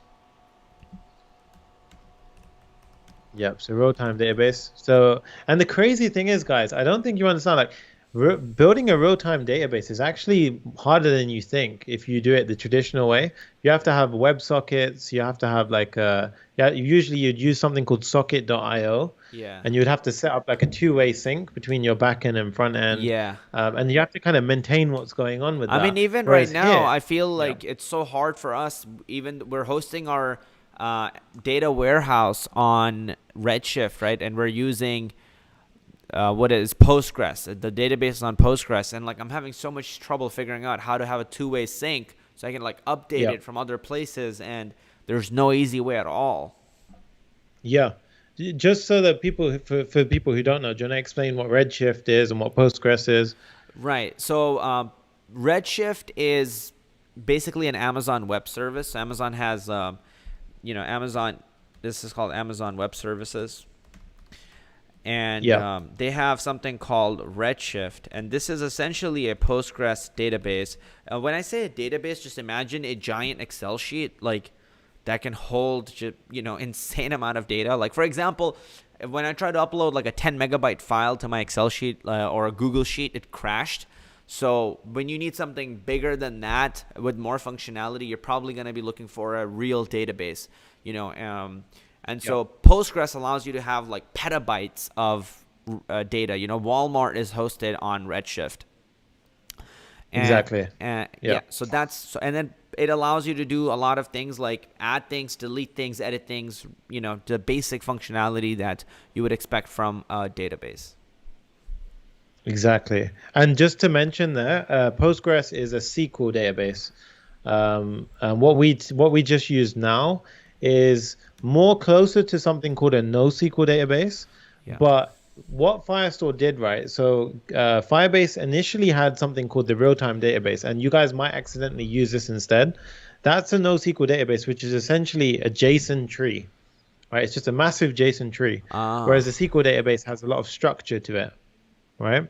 Yeah. Firestore was sort of they realized that a NoSQL database wasn't as powerful as a SQL database. Why is that? So they built a custom, Why is that? Why is a SQL database not as powerful, or a NoSQL database not as powerful as a SQL database? So think about it this way: in a SQL database, because there's so much structure, right? You have tables, you have all of these things. You can perform quite complicated queries, and you can join tables, and you can do a bunch of indexing, right? Yep. Now, in a NoSQL database, because you essentially just have a JSON tree, there's no clear way to index or search, which makes searching for things really inefficient. So what they did, right, was they combined the two, and they basically came up with not really combined the two, but they enhanced a NoSQL database with this collection document approach, which allows you to have all of the benefits of NoSQL, but you can also have really complicated indexing. You can search for things, you can do order by, you can do all of these things, and it works. And it's really powerful, because I actually used the NoSQL database before I used Firestore. Got it. So if you try to join the tables on like two different things and they don't exist, like because you know what I mean, like what happens there? So there's a completely different architectural mindset when you think of a SQL database compared to like a NoSQL.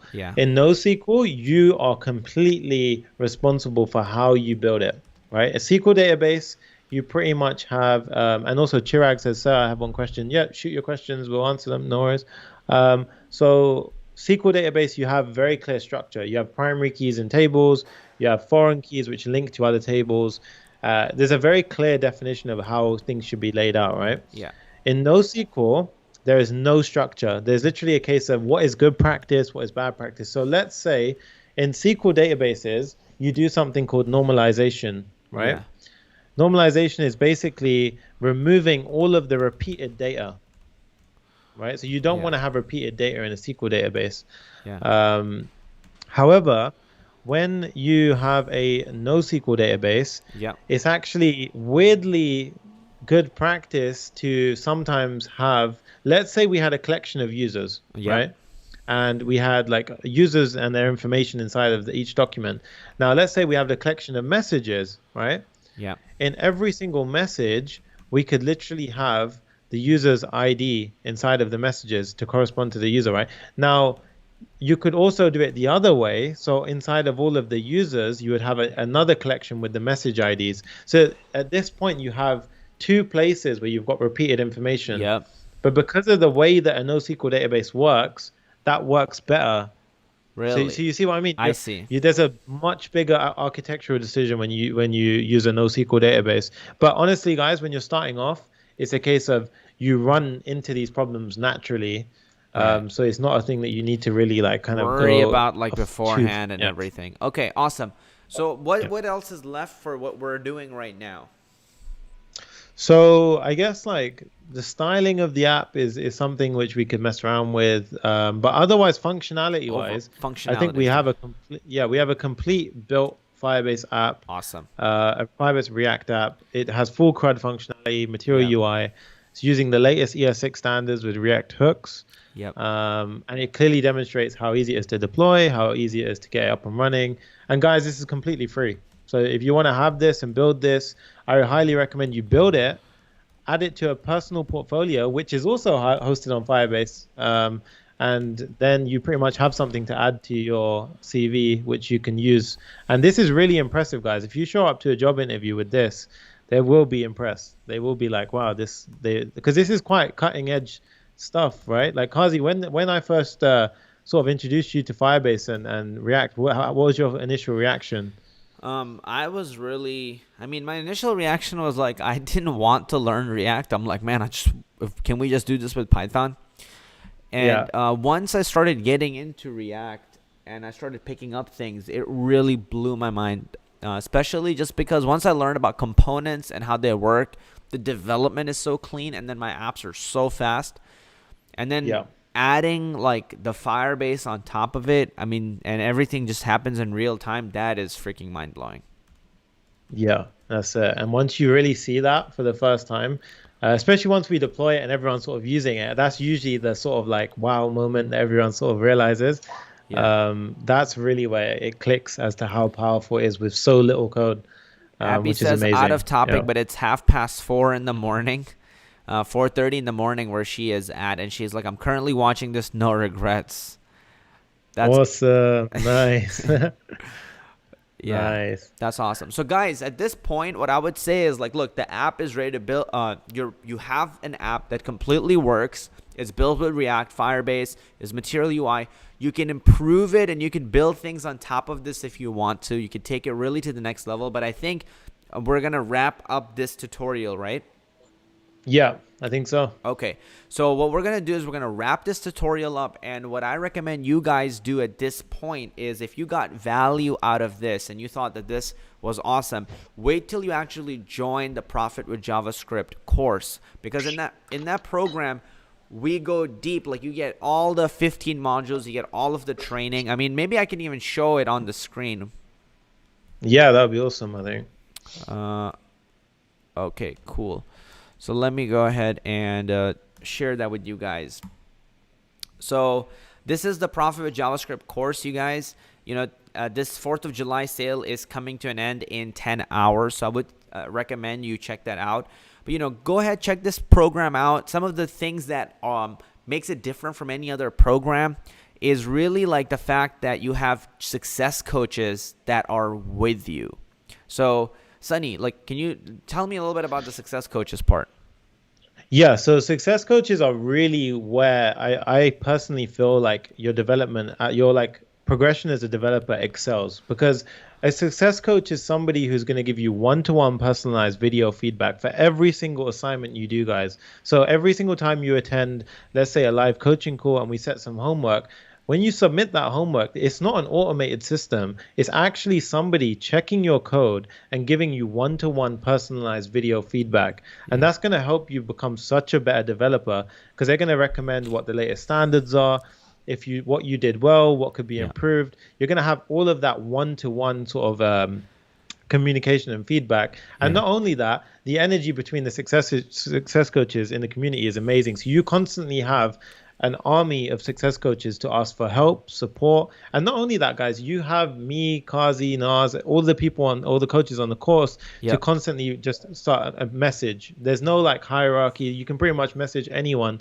whenever